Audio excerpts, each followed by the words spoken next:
Mid-September 2025 was supposed to be quiet, just another month of routine cosmic traffic, the kind astronomers catalogue with mechanical precision before moving on to their next observation. But the universe had other plans. What unfolded in those crisp autumn weeks was something entirely different, a celestial parade that left scientists scrambling to their telescopes, and the public wondering if we were witnessing something more than mere coincidence. The headliner arrived first.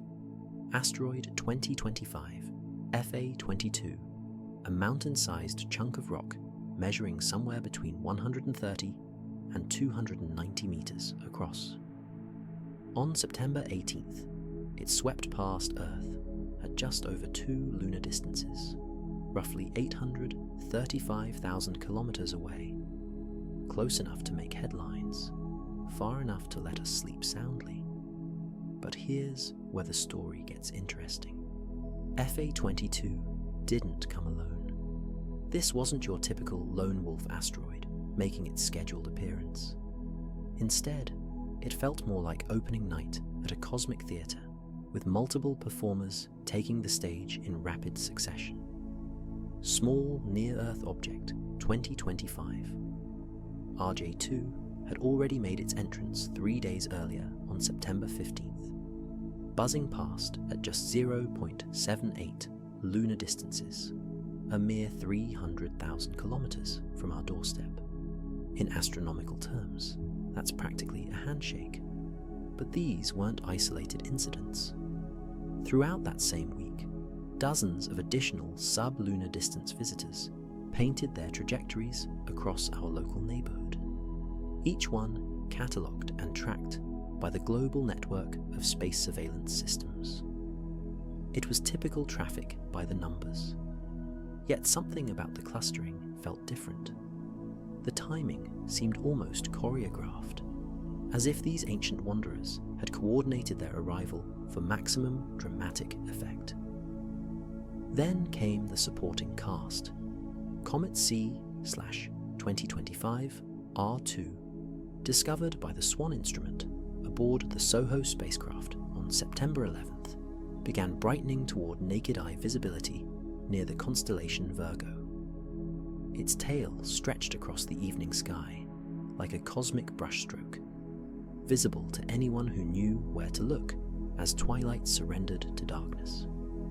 Meanwhile, lurking in the background of every astronomical news report was another familiar face, Apophis, officially designated 99,942 Apophis.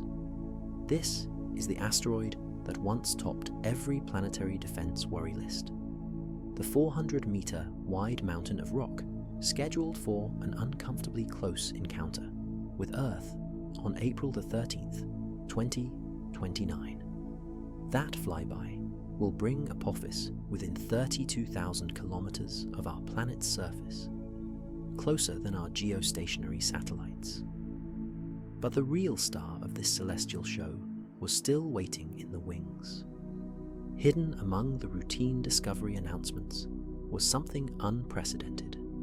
3I Atlas, also known as C/2025 N1, discovered on July 1st, 2025 by the Atlas survey team in Chile. This object was different from everything else crowding our telescopes that September. It wasn't just another asteroid or comet from our local solar system family. This was something far more exotic, an interstellar visitor, only the third ever confirmed, carrying chemical signatures that would challenge everything we thought we knew about planetary formation. The Atlas team had initially spotted it as just another fuzzy dot moving against the star field. But as follow-up observations refined its trajectory, the mathematics told an extraordinary story. This object was traveling on a hyperbolic orbit, meaning it possessed more than enough velocity to escape our sun's gravitational embrace entirely. It had come from somewhere else, another star system perhaps light years away, and after its brief encounter with our solar neighborhood, it would continue on into the cosmic dark, never to return. But why now? Why this sudden surge of cosmic activity clustering around the same few weeks? Better surveys certainly played a role. The Vera C. Rubin Observatory had just captured its first light images in June 2025, netting thousands of new asteroid detections in approximately 10 hours of operation. More eyes were scanning the sky with greater sensitivity than ever before. Yet the timing felt too convenient, too orchestrated to dismiss as mere observational bias. The September surge had awakened something in the collective scientific consciousness. It wasn't panic, it was the recognition that our solar system was far more active, far more connected to the broader galaxy than we had previously imagined. The discovery announcements kept rolling in like waves hitting a shore, each one adding to the growing sense that September 2025 was turning into something extraordinary. While FA22 grabbed the mainstream headlines with its close approach, astronomers were tracking something far more intriguing in the background, a pattern of arrivals that seemed to defy simple explanation. Comet C/2025 R2 had been spotted by the SWAN instrument on September 11th, but it took several days before anyone realized just how special this visitor would become. The SWAN instrument, flying aboard the Solar and Heliospheric Observatory spacecraft, wasn't designed to hunt comets at all. Its primary mission involved mapping hydrogen emissions from solar-wind interactions at the edge of our solar system.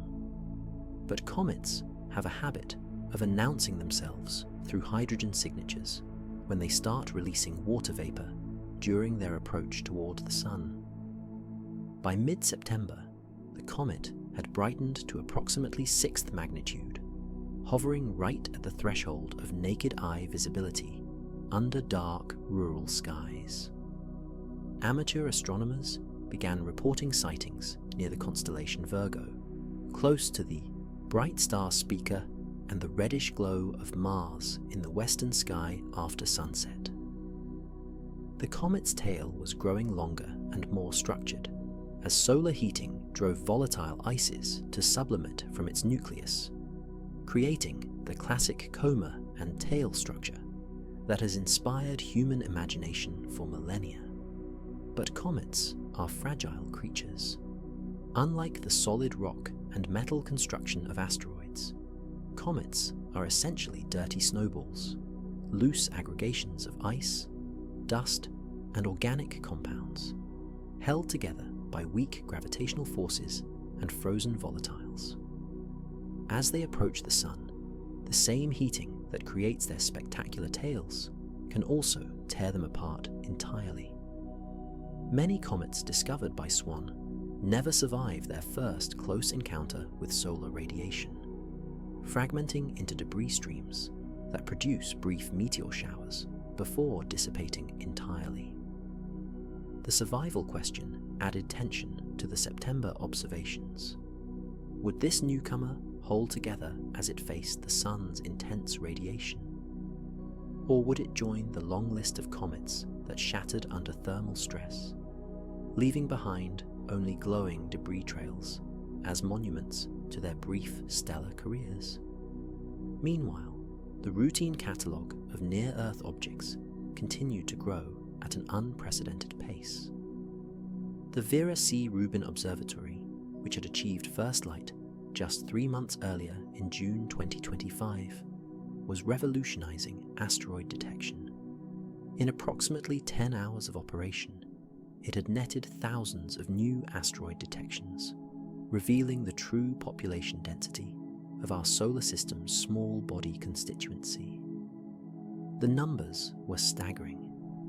Dozens of objects passed within the Moon's orbital distance during September alone. Most were tiny, barely larger than buildings, but their sheer quantity painted a picture of a cosmic neighborhood far busier than previous generations of astronomers had imagined. Each detection added another data point to the growing puzzle. Then there was Object 2025 RJ2, which had made its close pass on September 15th at just 0.78 lunar distances. At 300,000 kilometers, it represented one of the closer approaches of the month, though hardly the closest on record. What made it notable was its timing, arriving just 3 days before the much larger FA-22 and contributing to the sense of orchestrated activity. The astronomical community was buzzing with questions. Were they witnessing a random clustering of unrelated objects? Or could there be deeper connections between these visitors? Some researchers noted that improved survey capabilities naturally led to more discoveries, creating the impression of increased activity even when the underlying population remained constant. It was like suddenly installing high-definition security cameras in a previously unmonitored area. The number of people walking through the space hadn't changed, but awareness of their presence increased dramatically. Yet even accounting for observational bias, the September surge felt different. The diversity of objects, asteroids of various sizes, a brightening comet, and lurking in the background, whispers of something even stranger, created a pattern that seemed too coordinated to dismiss as mere coincidence. The mood among astronomers wasn't fear, but urgent curiosity. They were witnessing their cosmic neighborhood come alive under unprecedented surveillance, revealing secrets that had always been there, but remained invisible until now. And the biggest secret of all was still waiting to emerge fully into view. The mathematics of cosmic collision are unforgiving. When asteroid 2025 FA-22 swept past Earth on September 18th at a distance of 835,000 kilometers, it carried with it the kinetic energy equivalent of roughly 100 megatons of TNT. To put that in perspective, that's approximately 2,000 times more powerful than the bomb that leveled Hiroshima, all concentrated in a single rocky projectile, measuring between 130 and 290 meters across. But energy is only part of the story. What matters most is how that energy gets delivered to our planet's surface. And that depends entirely on a complex dance of physics involving atmospheric entry angle, object composition, and sheer cosmic luck. The difference between a regional catastrophe and a global extinction event often comes down to factors as simple as whether the incoming object is made of solid iron or loose gravel. FA-22's approach velocity of approximately 10.8 kilometers per second was typical for near-Earth objects, fast enough to compress and heat the atmosphere ahead of it into a plasma sheath, but not so extreme as to suggest an origin from the outer solar system or beyond. At that speed, atmospheric entry would have been spectacularly violent. The object would have begun glowing like a second sun while still hundreds of kilometers above the surface, its leading edge reaching temperatures of several thousand degrees as it bulldozed through increasingly dense layers of air. For a stony asteroid in FA-22's size range, the most likely scenario would have been an airburst, a complete atmospheric explosion occurring somewhere between 5 and 15 kilometers above the surface. This is what happened at Tunguska, Siberia, in 1908, when an estimated 3 to 15 megaton airburst flattened over 2,000 square kilometers of forest without ever creating a crater. the FA-22 scenario would have been significantly more powerful.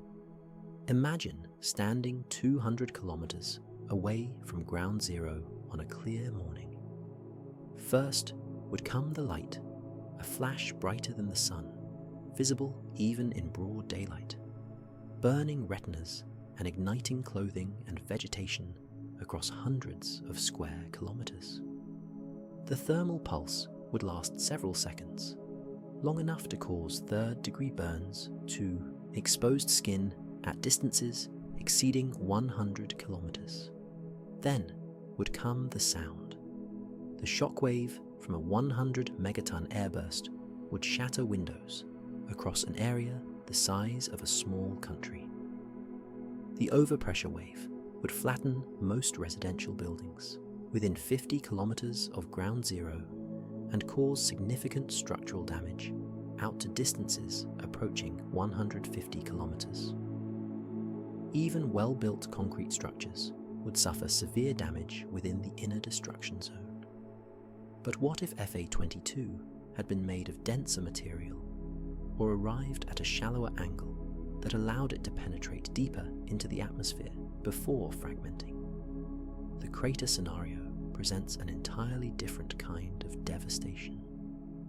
A 200-meter iron asteroid striking at 10 kilometers per second would excavate a crater approximately 3 kilometers in diameter and 500 meters deep. The impact would vaporize the asteroid and an equivalent mass of target rock, launching millions of tons of superheated debris on ballistic trajectories that would rain burning material across thousands of square kilometers.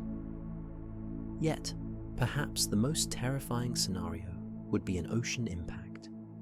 Over 70% of Earth's surface is covered by water, making this, statistically, the most likely outcome for any randomly arriving asteroid. When cosmic projectiles hit the ocean, they don't simply disappear into the depths with a large splash. They create something far more dangerous: tsunamis. The physics of impact-generated tsunamis are still being refined by researchers, but recent modeling suggests that even a 250-meter asteroid striking deep ocean would produce initial wave heights exceeding 100 meters at the impact site. These waves would propagate outward at jet aircraft speeds, carrying enough energy to remain dangerous across entire ocean basins. The good news is that FA-22's safe flyby actually provided valuable real-world experience for international planetary defense coordination. The asteroid's brief appearance on risk assessment lists, followed by its removal after additional observations, gave agencies practice in the delicate art of public communication about potentially hazardous objects. FA-22's approach in September 2025 became more than just an astronomical event. It transformed into a live exercise for the global planetary defense network, testing systems and protocols that had been developed over decades but never fully stress-tested under real-world conditions with genuine public attention. The International Asteroid Warning Network swung into action as soon as FA-22's trajectory became clear. This global collaboration of space agencies, astronomical observatories, and research institutions had been established specifically for moments like this, when a near-Earth object warranted coordinated tracking and assessment.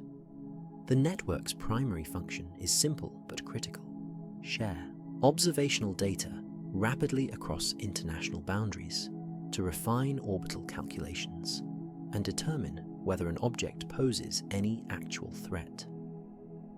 Within hours of FA-22's discovery, telescopes on 4 continents were training their instruments on the incoming asteroid.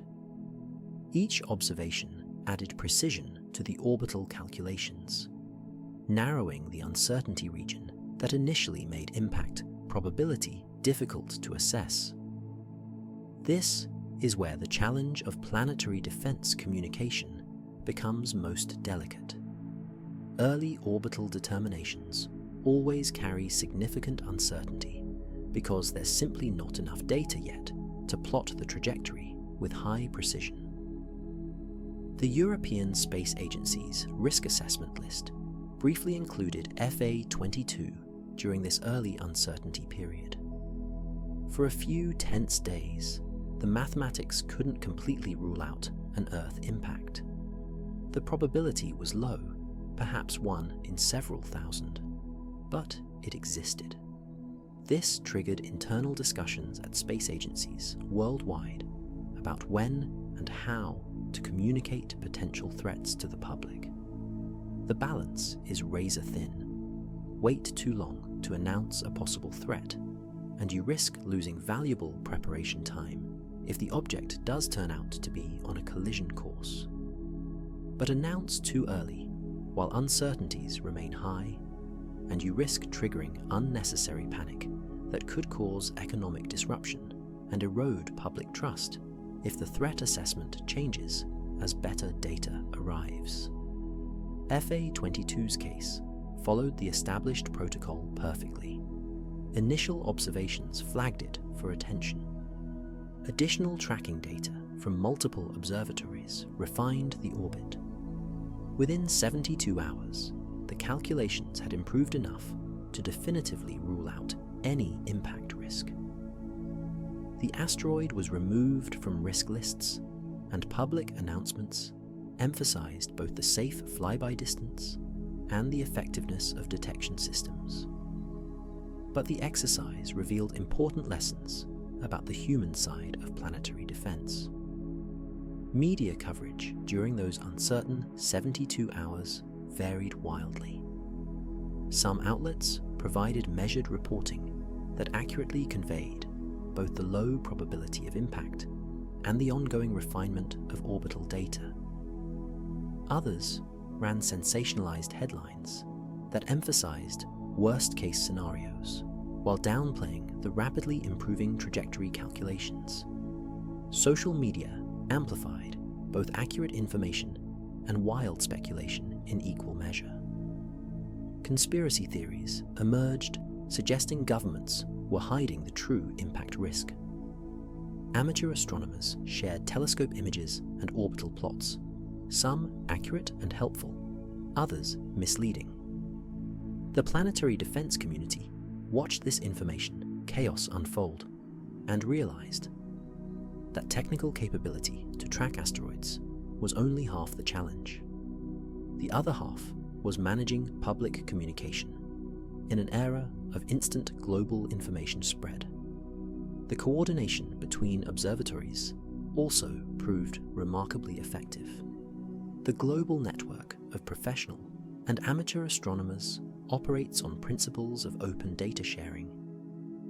Within hours of FA-22's discovery, orbital elements appeared in international databases. Observation schedules were coordinated to maximize coverage as the asteroid moved across different time zones. Spectroscopic data that revealed the object's composition was shared freely among research teams.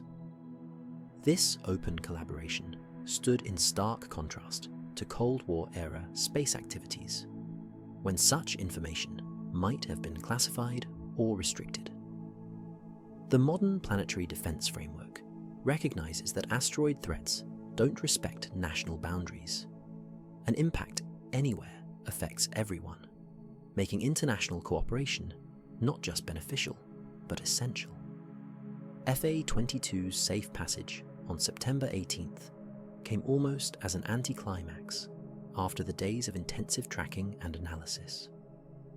But the real value wasn't in the flyby itself. It was in the validation of systems, the testing of communication protocols, and the identification of gaps that still needed addressing before a genuine threat appeared with less comfortable margins.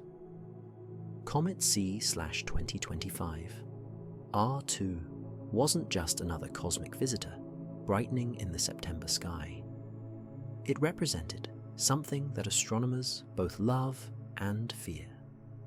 The unpredictable nature of fresh comets making their first recorded journey through the inner solar system. By late September 2025, the comet had reached 6th magnitude, that magical threshold where dark-adapted human eyes could just barely detect it without optical aid under pristine rural skies. The SWAN instrument's discovery on September 11th had been almost accidental, a byproduct of the spacecraft's primary mission to map hydrogen emissions from solar-wind interactions. But that accidental discovery method actually provided crucial information about the comet's composition. The hydrogen signature detected by SWAN indicated substantial water ice content, the primary fuel source for the growing tail that was now stretching across the western sky after sunset.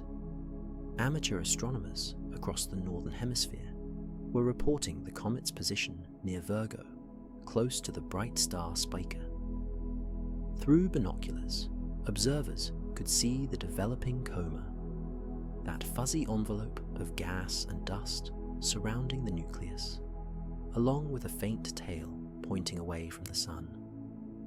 The comet was putting on a show, but the real question was whether it would survive to complete its performance. Fresh comets from the distant Oort cloud often contain pristine ices that have never been exposed to significant solar heating. When they finally encounter intense solar radiation during their first perihelion passage, the rapid sublimation can create internal stresses that exceed the comet's structural integrity. The nucleus might split into multiple fragments, each creating its own tail and coma, or it might disintegrate entirely into an expanding cloud of debris. The survival prospects for C/2025 R2 remained uncertain throughout September. Astronomers monitoring the comet watched carefully for signs of fragmentation, sudden changes in brightness that might indicate structural failure, or alterations in the tail structure that could reveal internal breakup. Each night brought new observations, new data points in the unfolding drama of whether this visitor would hold together or join the long list of comets that shattered under solar stress. Meanwhile, another object continued its patient approach toward a date that had been circled on planetary defense calendars for years. Asteroid 99,942 Apophis, the 400-meter-wide mountain of rock, was still 3.5 years away from its record-breaking close approach on April 13th, 2029. But preparations were already well underway for what would be the closest asteroid encounter in recorded human history. The Apophis flyby will bring the asteroid within 32,000 kilometers of Earth's surface, closer than our geostationary communications satellites. At that distance, the asteroid will appear as a bright, fast-moving star, visible to the naked eye even from urban locations. Observers will be able to watch its motion against the starfield in real time without telescopes, a once-in-many-lifetime spectacle. What makes Apophis scientifically fascinating is that radar observations and optical tracking have refined its orbit to extraordinary precision. Scientists know with absolute certainty it poses no impact risk for at least the next century. This allows them to focus entirely on the remarkable opportunity to study a large asteroid during an extremely close approach without worrying about potential catastrophe. The gravitational effects of Earth's pull during the 2029 flyby will be profound. Apophis will experience tidal forces strong enough to alter its rotation rate, modify its surface features, and potentially trigger landslides or regolith redistribution across its entire surface. The asteroid that emerges from the encounter will be measurably different from the one that approached. NASA's OSIRIS-APEX mission, a repurposed version of the successful OSIRIS-REx sample return spacecraft, was already en route to rendezvous with Apophis shortly after the 2029 flyby. The spacecraft will spend months mapping the asteroid's post-encounter surface, measuring how the gravitational interaction with Earth altered its physical properties and internal structure. The human brain is exquisitely designed to detect patterns, even when none exist. This evolutionary adaptation helped our ancestors identify predators hiding in tall grass and recognize seasonal changes that meant the difference between feast and famine. But when applied to astronomical phenomena, this same pattern recognition system can lead us astray, finding connections and conspiracies in the random noise of cosmic events. Yet sometimes the patterns are real. Consider the timeline of September 2025. Asteroid FA22 sweeps past Earth on September 18th at 2.2 lunar distances. 3 days earlier, smaller object RJ2 passes at just 0.78 lunar distances. Throughout the same week, multiple additional near-Earth objects thread their way through our local cosmic neighborhood. Comet C/2025 R2 brightens toward naked eye visibility in the evening sky. And lurking in the background, interstellar visitor 3I Atlas approaches its October perihelion after a journey that may have lasted billions of years. Taken individually, none of these events is particularly remarkable. Dozens of asteroids pass within 0.5 astronomical units of Earth every month, following orbital mechanics established billions of years ago. Comets regularly brighten and fade as they approach and recede from the Sun. Interstellar objects, while rare, are expected consequences of planetary formation and evolution around other stars. But the clustering of these events within such a narrow temporal window begins to challenge simple explanations based on cosmic coincidence. Statistical analysis of near-Earth object encounters shows that they should follow a roughly random distribution across time. There's no gravitational reason for multiple objects to arrive simultaneously unless they share a common origin or have been influenced by the same perturbing force. The first explanation astronomers considered was observational bias.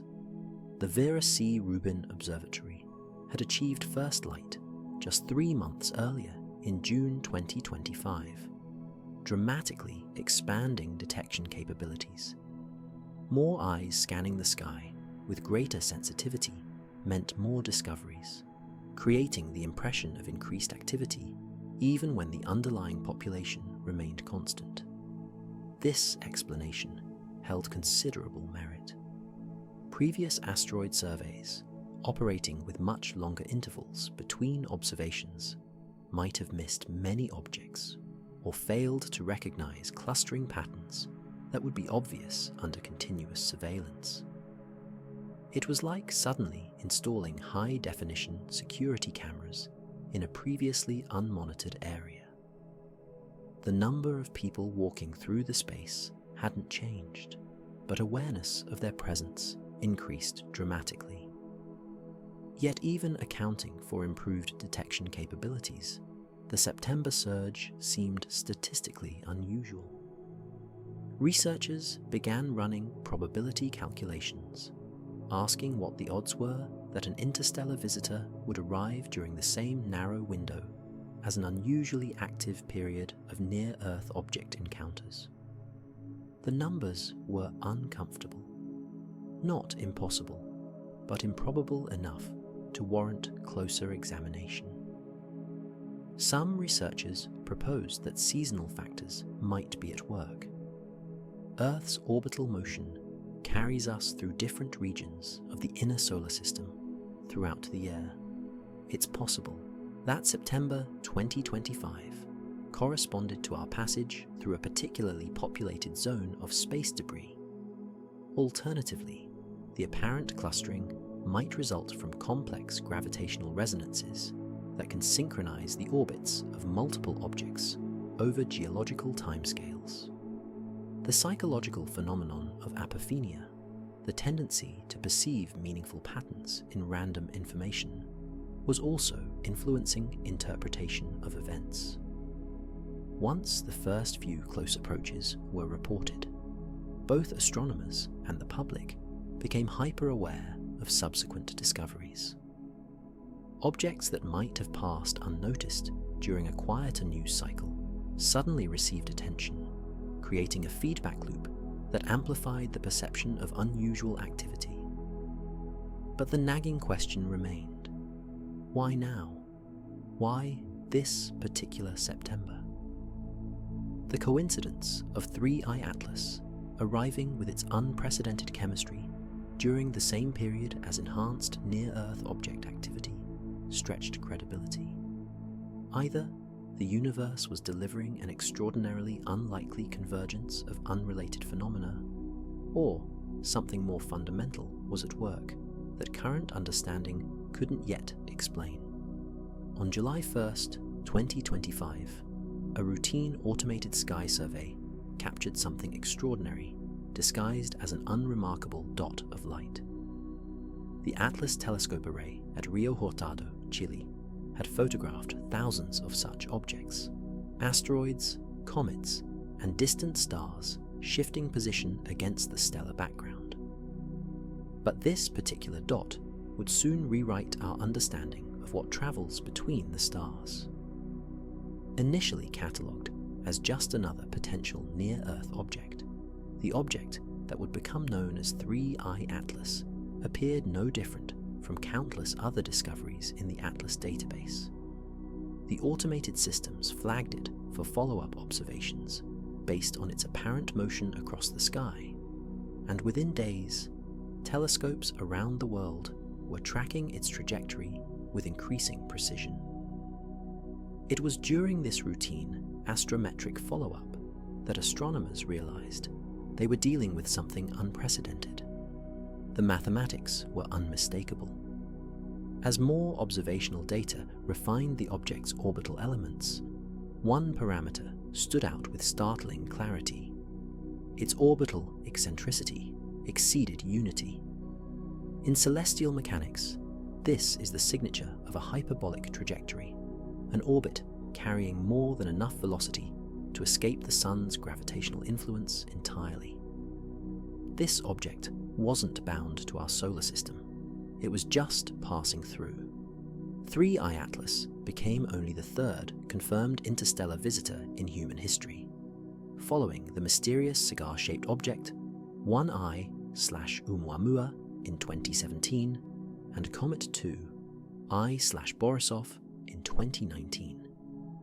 But unlike those previous visitors, 3I Atlas arrived with perfect timing for extensive observation. Its trajectory would carry it to perihelion, closest approach to the Sun, on approximately October 30th, 2025, followed by its closest approach to Earth in December, at a distance of roughly 1.8 astronomical units. That December distance translates to approximately 270 million kilometers, far enough to pose absolutely zero threat to Earth, but close enough for detailed spectroscopic analysis by our most powerful telescopes. It was as if the cosmos had arranged a delivery service, dropping off a pristine sample from another star system with optimal viewing conditions and plenty of advanced notice. But the object's trajectory was only the beginning of its mysteries. As observational data accumulated throughout summer and early autumn of 2025, 3I Atlas began displaying characteristics that challenged assumptions about both interstellar space and comet behavior. size estimates from Hubble Space Telescope observations suggested an upper limit of approximately 5.6 kilometers for the nucleus, though the actual size was likely significantly smaller.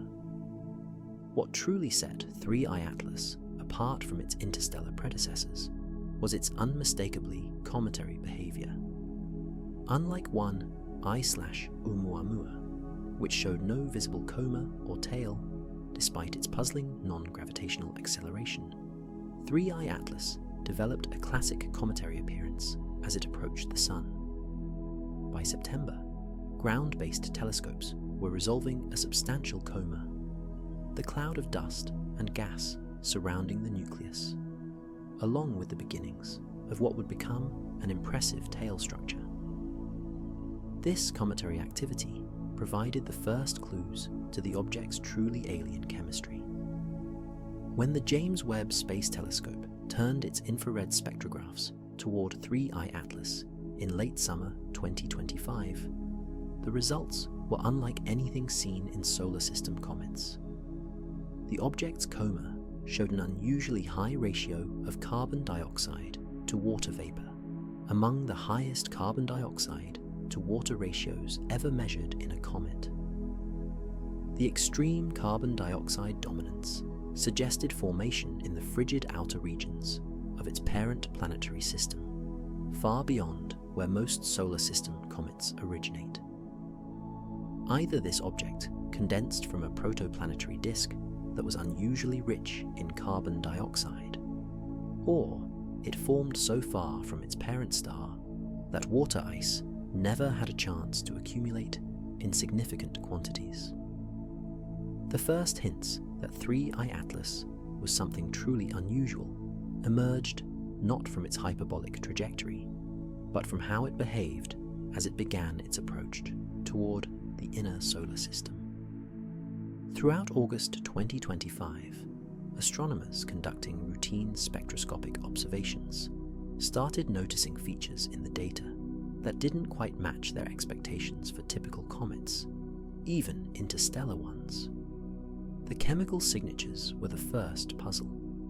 When telescopes analyzed the light reflected and emitted by 3I Atlas, they detected emission lines that suggested a composition unlike anything catalogued in our solar system's comet population. The ratios of different molecules in the developing coma seemed off, skewed toward carbon dioxide in ways that challenged standard models of how comets form and evolve. But it wasn't just the chemistry that caught attention. The object's brightness variations suggested something complex was happening on or beneath its surface. Most comets follow predictable brightening curves as they approach the Sun, their activity increasing smoothly as a function of decreasing solar distance.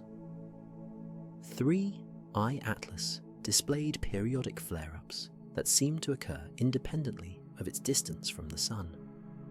These outbursts might result from the sudden exposure of fresh, volatile-rich material as surface crusts stripped away by solar heating.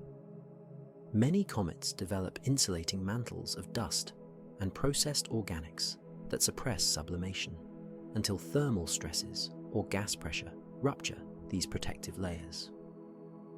When breakthrough occurs, the underlying pristine ices can sublimate rapidly, creating dramatic temporary increases in activity.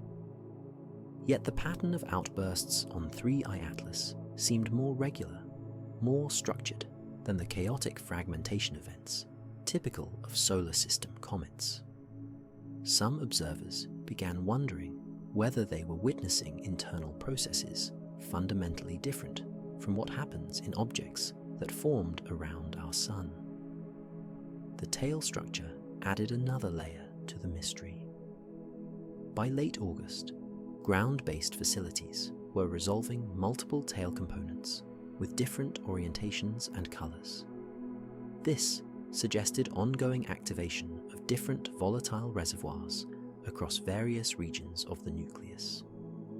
The physics behind this multi-component development involves selective sublimation of different ice species, with carbon dioxide beginning to outgas at much greater distances from the Sun than water ice. What made 3I Atlas particularly intriguing was that its behavior seemed to bridge the gap between the two previous interstellar visitors. 1I/Oumuamua had shown mysterious acceleration without any visible coma or tail, leading to speculation about everything from outgassing of unusual volatiles to more exotic explanations.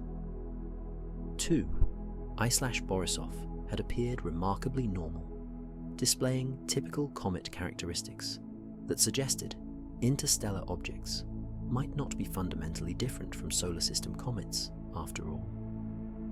3I Atlas was different from both.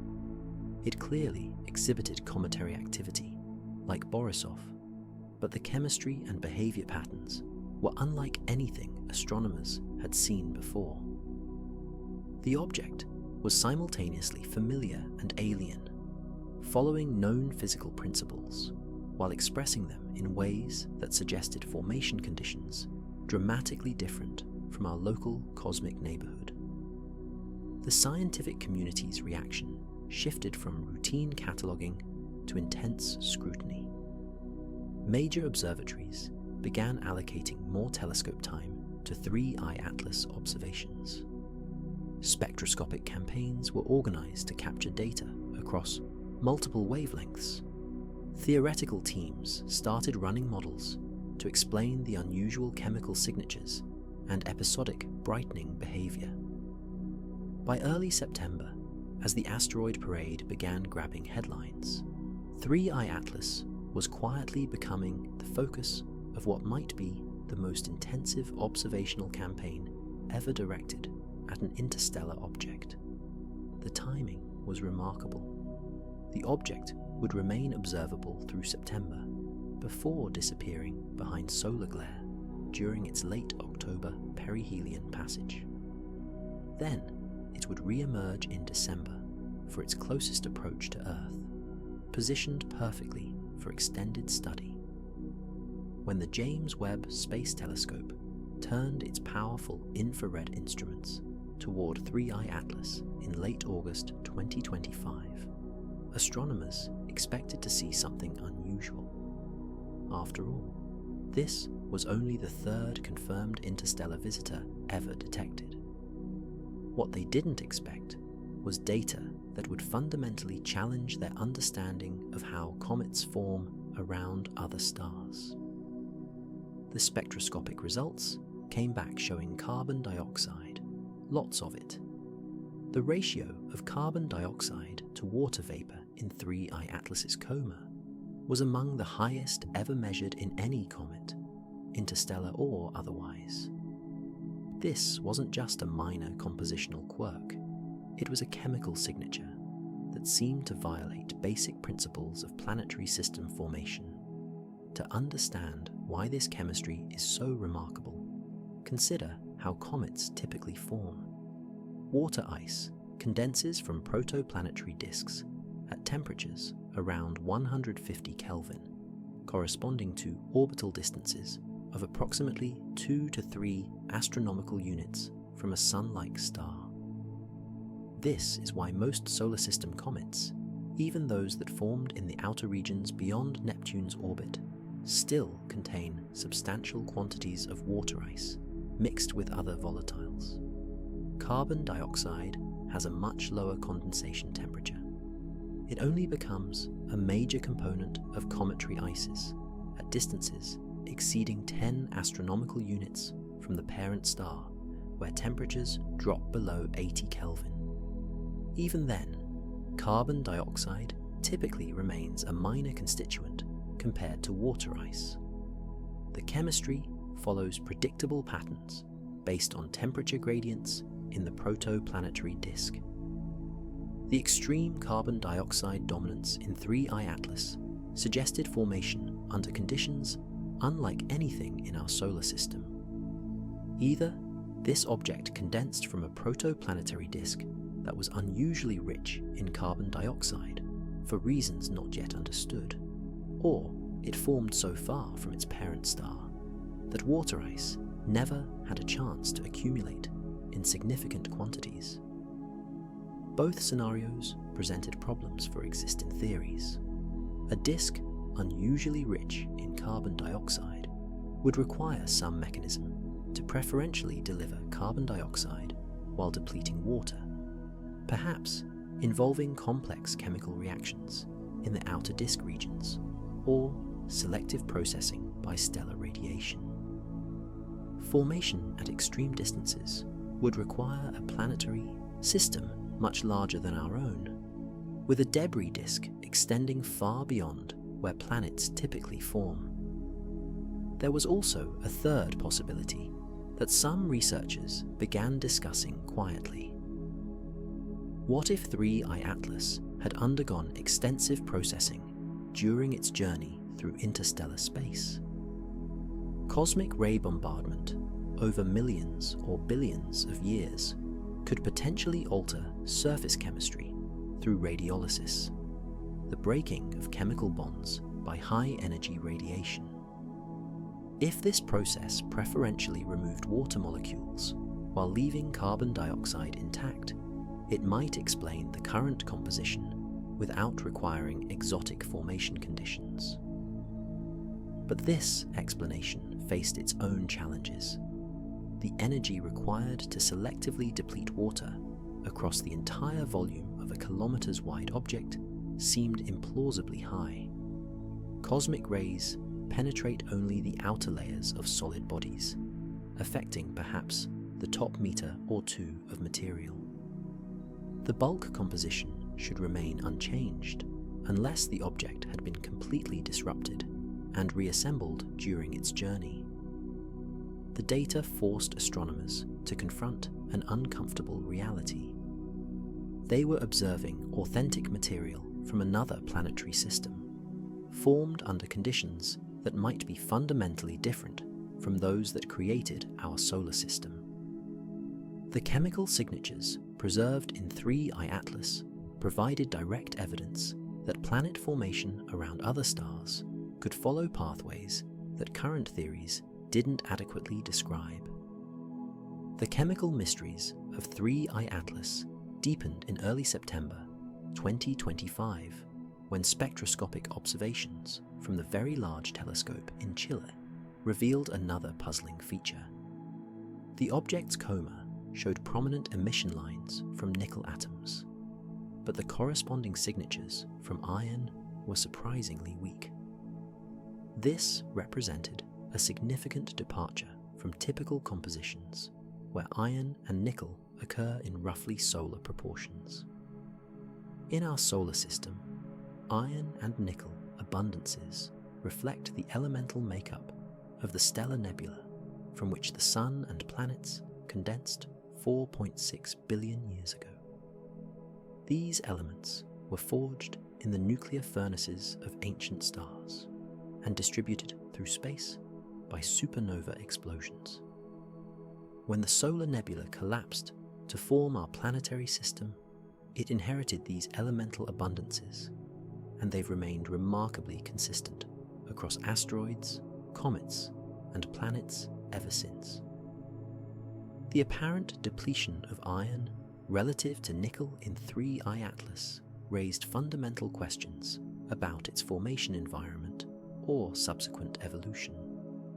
One possibility involved differential processing of metallic components during the object's interstellar journey. Iron and nickel have different sublimation temperatures and chemical reactivities, so prolonged exposure to cosmic radiation or interstellar dust impacts might selectively remove iron while preserving nickel in more stable chemical forms. But this explanation faced challenges similar to those encountered with the carbon dioxide anomaly. Cosmic rays and interstellar processing affect only the outer layers of solid bodies.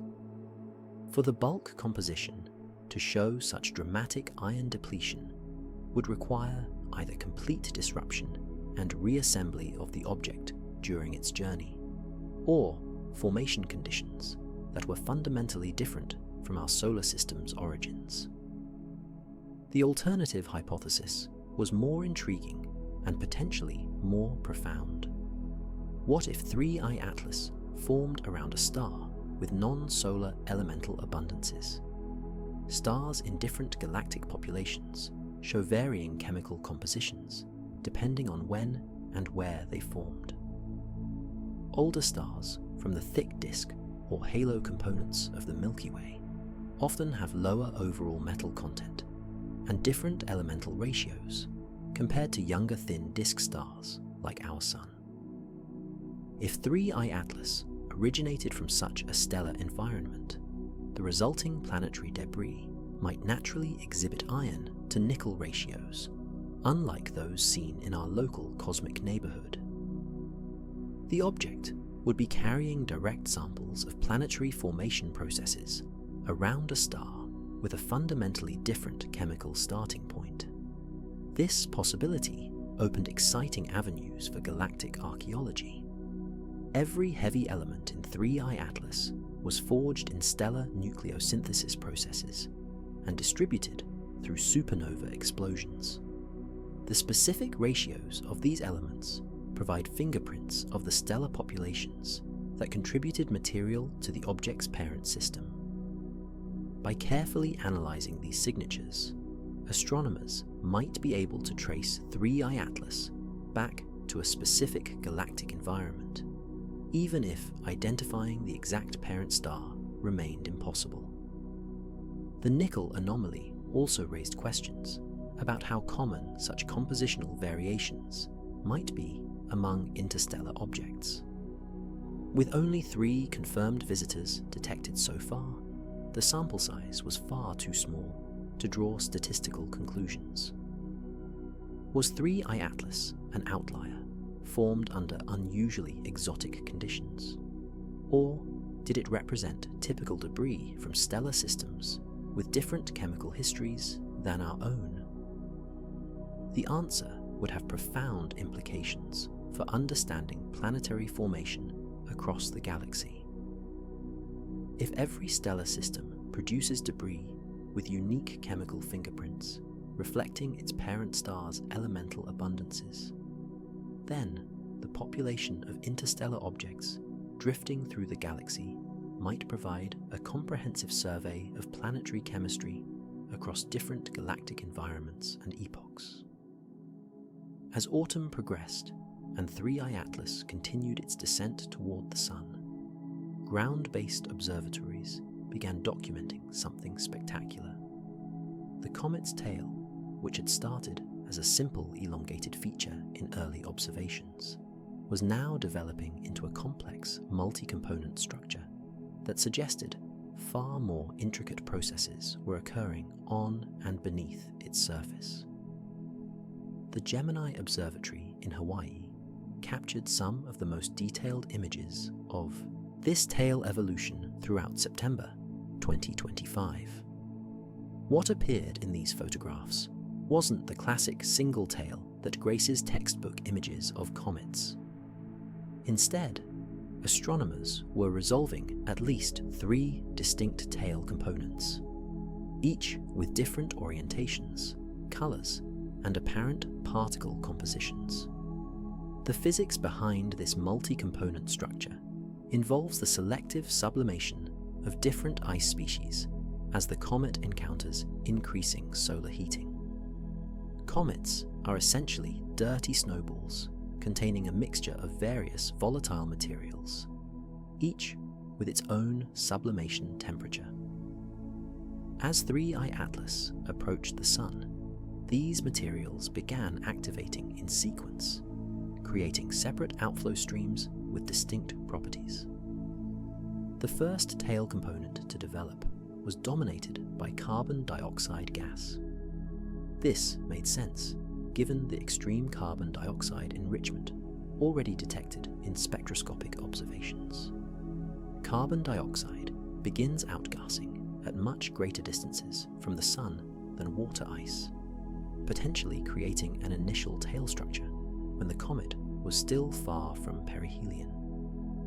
This carbon dioxide-rich tail appeared bluish in color photographs, a result of fluorescence from carbon dioxide molecules excited by solar ultraviolet radiation.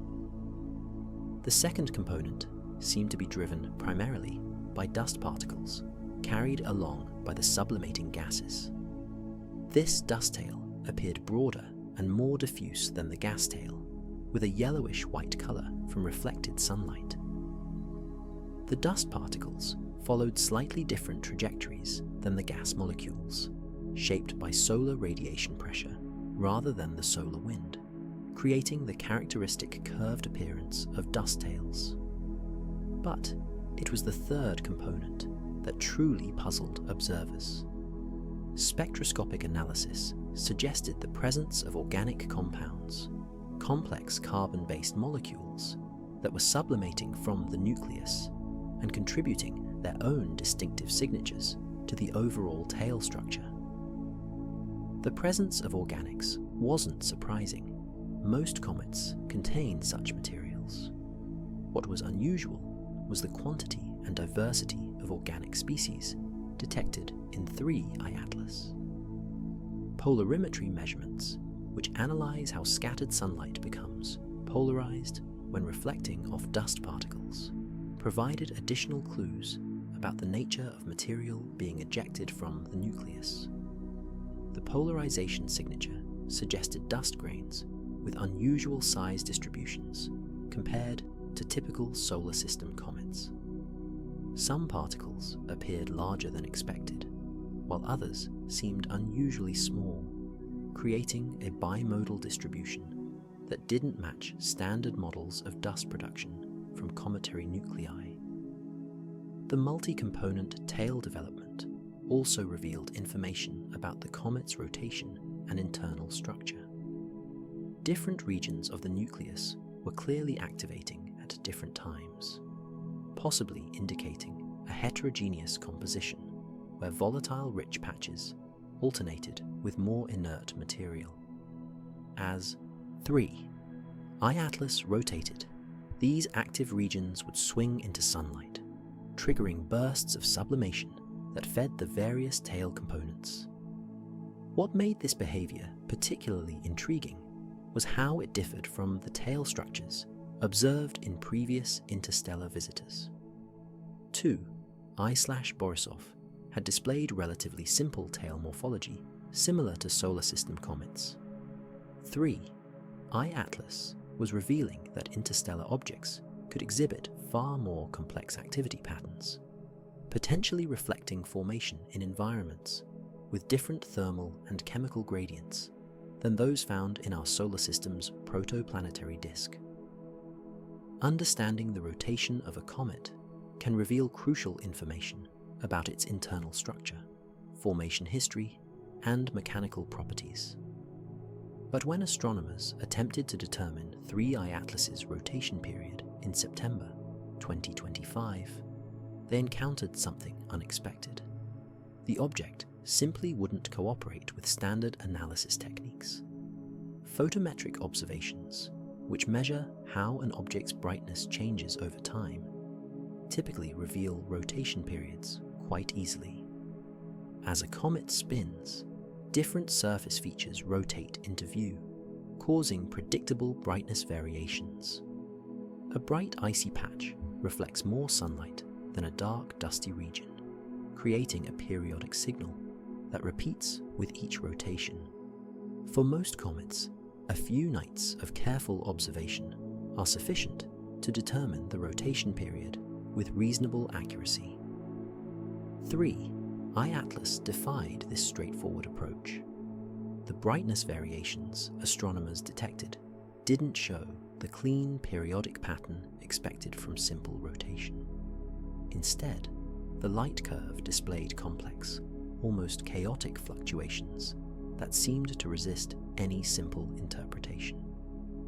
Some variations occurred on timescales of hours, others over days, and none of them repeated with the regularity that would indicate a single dominant rotation period. Several explanations were proposed for this puzzling behavior. The simplest possibility was that 3I Atlas had an unusually long rotation period, perhaps several days or even weeks. Long rotation periods make pattern detection difficult because you need extended observation campaigns to capture even a single complete rotation cycle. Weather interruptions, telescope scheduling conflicts, and the comet's changing position in the sky could all interfere with obtaining the continuous coverage needed. A more intriguing possibility involved complex tumbling motion rather than simple rotation around a single axis. Many asteroids and comets don't spin like perfectly balanced tops. Instead, they wobble and tumble in complicated ways, rotating around multiple axes simultaneously. This happens when an object's mass distribution is irregular, or when it has experienced collisions or close gravitational encounters that altered its angular momentum state. If 3I Atlas was tumbling rather than spinning cleanly, the resulting brightness variations would be far more complex than simple periodic changes. Different surface features would come into view according to complicated patterns that might not repeat on any reasonable timescale. Extracting rotation information from such data requires sophisticated mathematical modeling and extensive observational coverage. The tumbling hypothesis raised interesting questions about 3I Atlas's history. What event could have set an interstellar object tumbling? One possibility involved the initial ejection from its parent planetary system. If 3I Atlas was flung into interstellar space by a close gravitational encounter with a giant planet, the tidal forces during that encounter might have imparted complex rotation that persisted throughout its billion-year journey. Alternatively, the tumbling might be more recent, perhaps resulting from a collision with interstellar debris during the long voyage to our solar system. While interstellar space is extremely empty by terrestrial standards, objects traveling for millions or billions of years at high velocities do occasionally encounter dust grains or larger debris. A sufficiently energetic impact could alter rotation states, even in large objects. There was also a third possibility that some researchers considered. What if the brightness variations weren't primarily caused by rotation at all, but rather by episodic outbursts of activity as different regions of the nucleus activated and deactivated? The complex multi-component tail structure already suggested heterogeneous composition. If volatile rich patches were scattered irregularly across the surface, their sequential activation as they rotated into sunlight could create brightness variations that mimicked or obscured the true rotation signal.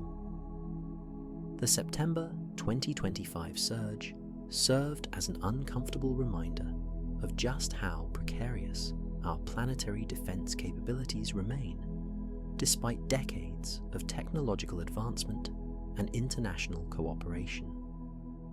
While astronomers successfully tracked and characterized every significant object that approached Earth during those eventful weeks, the clustering of encounters highlighted critical gaps that could prove catastrophic if filled by the wrong kind of visitor at the wrong time.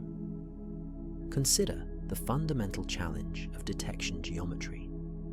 The vast majority of asteroid hunting telescopes are ground-based facilities that can only observe objects when they're sufficiently separated from the sun in our sky.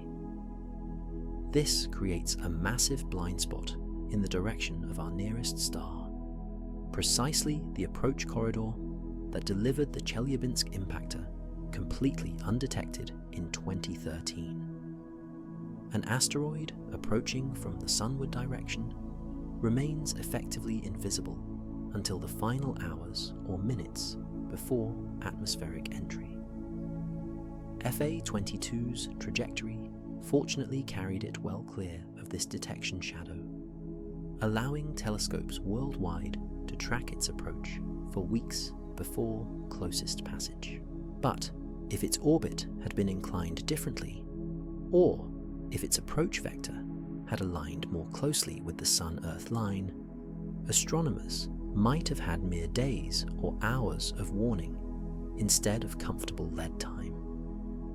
This sunward blind spot represents one of the most significant vulnerabilities in current planetary defense architecture. Ground-based surveys have made remarkable progress in cataloging near-Earth objects, but they remain fundamentally limited by the laws of optics and orbital mechanics. You cannot observe what is hidden behind the brightest object in the sky, no matter how sophisticated your telescope. The solution involves moving detection systems into space, where they can operate independent of Earth's day-night cycle and atmospheric interference. NASA's Near-Earth Object Surveyor mission, scheduled for launch in September 2027, will deploy an infrared space telescope specifically designed to hunt asteroids from a position trailing Earth in our orbit around the Sun. From this vantage point, NEO Surveyor will be able to detect objects approaching from directions that remain invisible to ground-based observatories. Once operational, it should provide advanced warning of incoming objects regardless of their approach direction, eliminating the solar blind spot that represents our most significant planetary defense vulnerability. But space-based detection is only the first step in a complex chain of planetary defense capabilities. Once a potentially hazardous object is discovered, it must be characterized in sufficient detail to assess the actual threat level and determine the most effective response strategy. This requires rapid follow-up observations from multiple facilities, precise orbit determination, and detailed analysis of the object's physical properties. The Vera C. Rubin Observatory, which captured its first light images in June 2025, represents a revolutionary advancement in this follow-up capability. Its enormous mirror and wide-field camera can rescan the entire accessible sky every 3 nights, providing unprecedented cadence for tracking newly discovered objects and monitoring their orbital evolution. Yet, detection and tracking are meaningless without the ability to actually do something about incoming threats. This is where NASA's Double Asteroid Redirection Test mission has provided invaluable real-world validation of kinetic deflection technology. The DART spacecraft's impact with asteroid Dimorphos on September 26, 2022, successfully altered the small asteroid's orbital period by 32 minutes, far exceeding the minimum 4-minute change required to confirm mission success.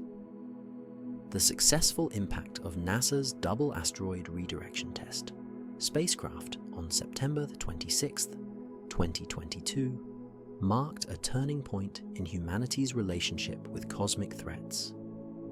For the first time in history, we had definitively proven that asteroid deflection wasn't just theoretical speculation, but achievable reality using current technology.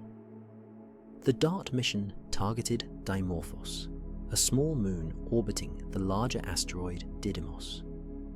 The spacecraft slammed into its target at approximately 6 kilometers per second, delivering kinetic energy designed to alter Dimorphos's orbital period around its parent body. The goal was modest: change the orbital period by at least 4 minutes to demonstrate that kinetic impact could successfully modify an asteroid's trajectory. The results exceeded expectations dramatically. Post-impact observations revealed that Dimorphos's orbital period had changed by 32 minutes, nearly 8 times the minimum success threshold. This wasn't just a victory for planetary defense. It was a comprehensive validation of the kinetic impactor concept and the mathematical models used to predict deflection outcomes. More importantly, detailed analysis of the impact revealed something crucial about momentum transfer efficiency. The collision was nearly 4 times more effective than would be predicted by simple momentum conservation alone. This enhancement factor results from the ejection of debris following impact, which acts like rocket exhaust to amplify the deflection effect. Understanding this, physics is crucial for designing future deflection missions. The momentum transfer efficiency, known as beta, depends on factors like target composition, impact angle, and projectile velocity. A rubble pile asteroid responds very differently to impact than a solid iron mountain. Getting these calculations wrong could mean the difference between successful deflection and catastrophic fragmentation. The European Space Agency's Hera mission, currently en route to the Didymos system, will arrive in 2026 to conduct forensic analysis of the DART impact site. Hera's detailed mapping and measurement of the crater and debris field will provide ground truth data for impact models, helping refine our understanding of how different asteroid types respond to kinetic deflection attempts. But kinetic impact is just one tool in the planetary defense toolkit. For larger objects or scenarios requiring more precise trajectory changes, other techniques might prove more effective. Gravity tractors represent one elegant alternative. A spacecraft positioned near an asteroid uses its own gravitational field to gently tug the object off course over extended periods. The velocity changes accumulate slowly, but can be extremely precise. Nuclear standoff devices offer another option for the most serious threats. Rather than impacting the asteroid directly, a nuclear explosive detonated nearby could vaporize surface material on one side of the object, creating powerful rocket-like thrust. This technique could handle much larger asteroids than kinetic impactors, though it carries significant technical and political complications. Ion beam shepherds represent a more futuristic approach, still under theoretical development. Focused particle beams could gradually ablate one side of an asteroid, creating continuous low-level thrust over years or decades. The technique requires technologies not yet flight-proven, but offers potential advantages in precision and control. The key insight from planetary defense research is that all these techniques require substantial lead time to be effective. A gentle nudge applied years or decades in advance can eliminate the need for desperate last-minute measures. This is why early detection is so critical, not because we need time to evacuate cities or build underground shelters, but because gentle deflection becomes exponentially easier with advanced warning. The cosmic choreography of late 2025 was reaching its climax as 3I Atlas approached its date with solar destiny. October 30th marked the calculated perihelion passage, the moment when this ancient wanderer would sweep closest to our Sun after a journey that may have lasted longer than Earth has existed. But this crucial encounter would unfold hidden from human eyes, masked by the overwhelming glare of our nearest star. For astronomers worldwide, the perihelion period represented both the most scientifically valuable phase of the entire encounter and the most frustrating observational challenge. This was when maximum solar heating would drive the highest levels of volatile sublimation, potentially exposing subsurface materials that had been preserved since the object's formation billions of years ago. Chemical species that remained locked in solid form during the long interstellar journey would finally transition to vapor phase, revealing their spectroscopic signatures to any telescope capable of detecting them. But the same solar radiation that promised to unlock 3I Atlas's deepest secrets would also render it effectively invisible from Earth. The object's trajectory carried it to within approximately 0.44 astronomical units of the Sun, roughly 60 million kilometers, closer than Mercury's orbital distance. From Earth's perspective, this placed 3I Atlas less than 10 degrees from the solar disk, buried in the twilight glow that makes precision astronomy impossible. The enforced observational hiatus created a tantalizing mystery. Would 3I Atlas survive perihelion intact, emerging in December as a single coherent object with enhanced activity driven by fresh volatile exposure?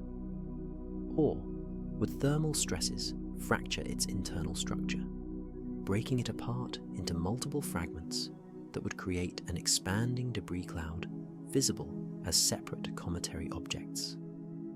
The survival question carried implications far beyond academic curiosity. Intact survival would suggest that interstellar objects possess sufficient structural integrity to preserve ancient chemical signatures, even when subjected to intense solar heating.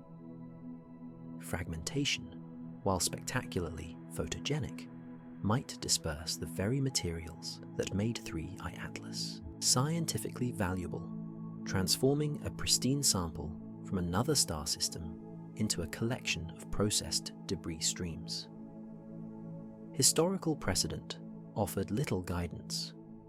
Most solar system comets that fragment during close solar approaches are fresh visitors from the Oort cloud, making their first encounter with significant solar radiation after millions of years in cold storage. 3I Atlas, by contrast, was a battle-tested survivor that had already demonstrated remarkable structural stability during its billion-year journey through interstellar space. The cosmic irony was palpable. After traveling unimaginable distances across space and time to reach our solar system, 3I Atlas would spend its most active and revealing moments hidden behind the very star that was driving its spectacular transformation. It was like attending a concert where the featured performer disappeared behind a curtain during their most important song. But astronomical patience has its rewards. Earth's orbital motion around the Sun gradually improves viewing geometry for objects that pass close to our star, and by early December, 3I Atlas would begin emerging from the solar glare into prime observing position. The object's closest approach to Earth was calculated for mid-December at a distance of approximately 1.8 astronomical units, roughly 270 million kilometers. This distance might seem vast by terrestrial standards, but it represented optimal conditions for detailed spectroscopic analysis, close enough for major telescopes to collect substantial amounts of light, far enough to avoid atmospheric interference, and positioned in the pre-dawn sky where background contamination would be minimal. The September surge had awakened speculation about possible connections between 3I Atlas and the unusual clustering of near-Earth object encounters. Could there be some hidden relationship between the interstellar visitor and the parade of asteroids that had captivated public attention throughout those autumn weeks? The idea seemed almost too dramatic to consider seriously, yet the timing was undeniably provocative.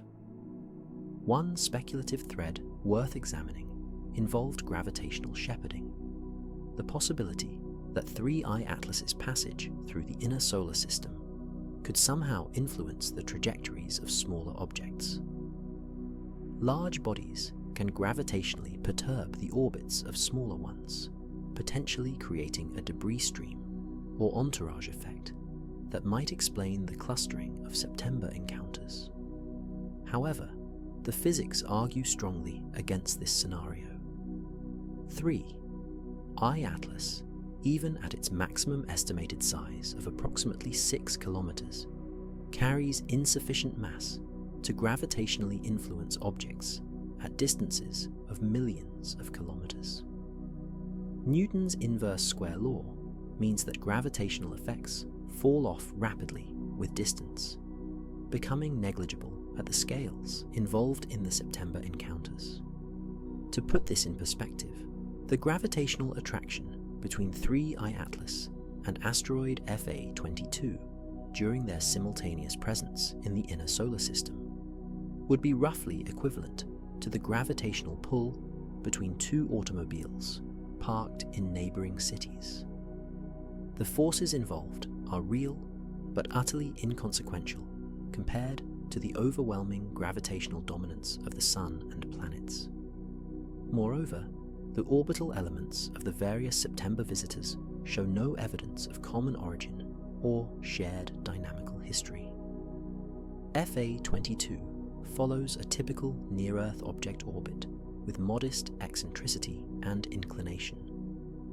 The smaller asteroids detected throughout the month display the full range of orbital characteristics expected from the background near-Earth object population. None show the hyperbolic trajectories that would indicate recent gravitational interaction with an interstellar intruder. A more plausible explanation for the apparent clustering involves observational bias and detection cadence effects. The Vera C. Rubin Observatory had just achieved first light in June 2025, dramatically expanding our ability to detect and track small near-Earth objects. Improved survey coverage naturally leads to more discoveries, creating the impression of increased activity, even when the underlying population remains constant. Think of it as analogous to suddenly installing high-definition security cameras in a previously unmonitored area. The number of people walking through the space hasn't changed, but your awareness of their presence increases dramatically. Similarly, enhanced astronomical surveys reveal the true density of near-Earth objects that were always there, but simply went undetected by less sensitive instruments. The psychological phenomenon of apophenia, the tendency to perceive meaningful patterns in random information, may also be influencing our interpretation of the September events. Once the first few close approaches were reported, both astronomers and the public became hyper-aware of subsequent discoveries. Objects that might have passed unnoticed during a quieter news cycle suddenly received attention, creating a feedback loop that amplified the perception of unusual activity. In the age of social media and viral conspiracy theories, it was perhaps inevitable that 3I Atlas would eventually face the question that has haunted every unusual astronomical discovery since the dawn of the space age. Could this be evidence of extraterrestrial intelligence?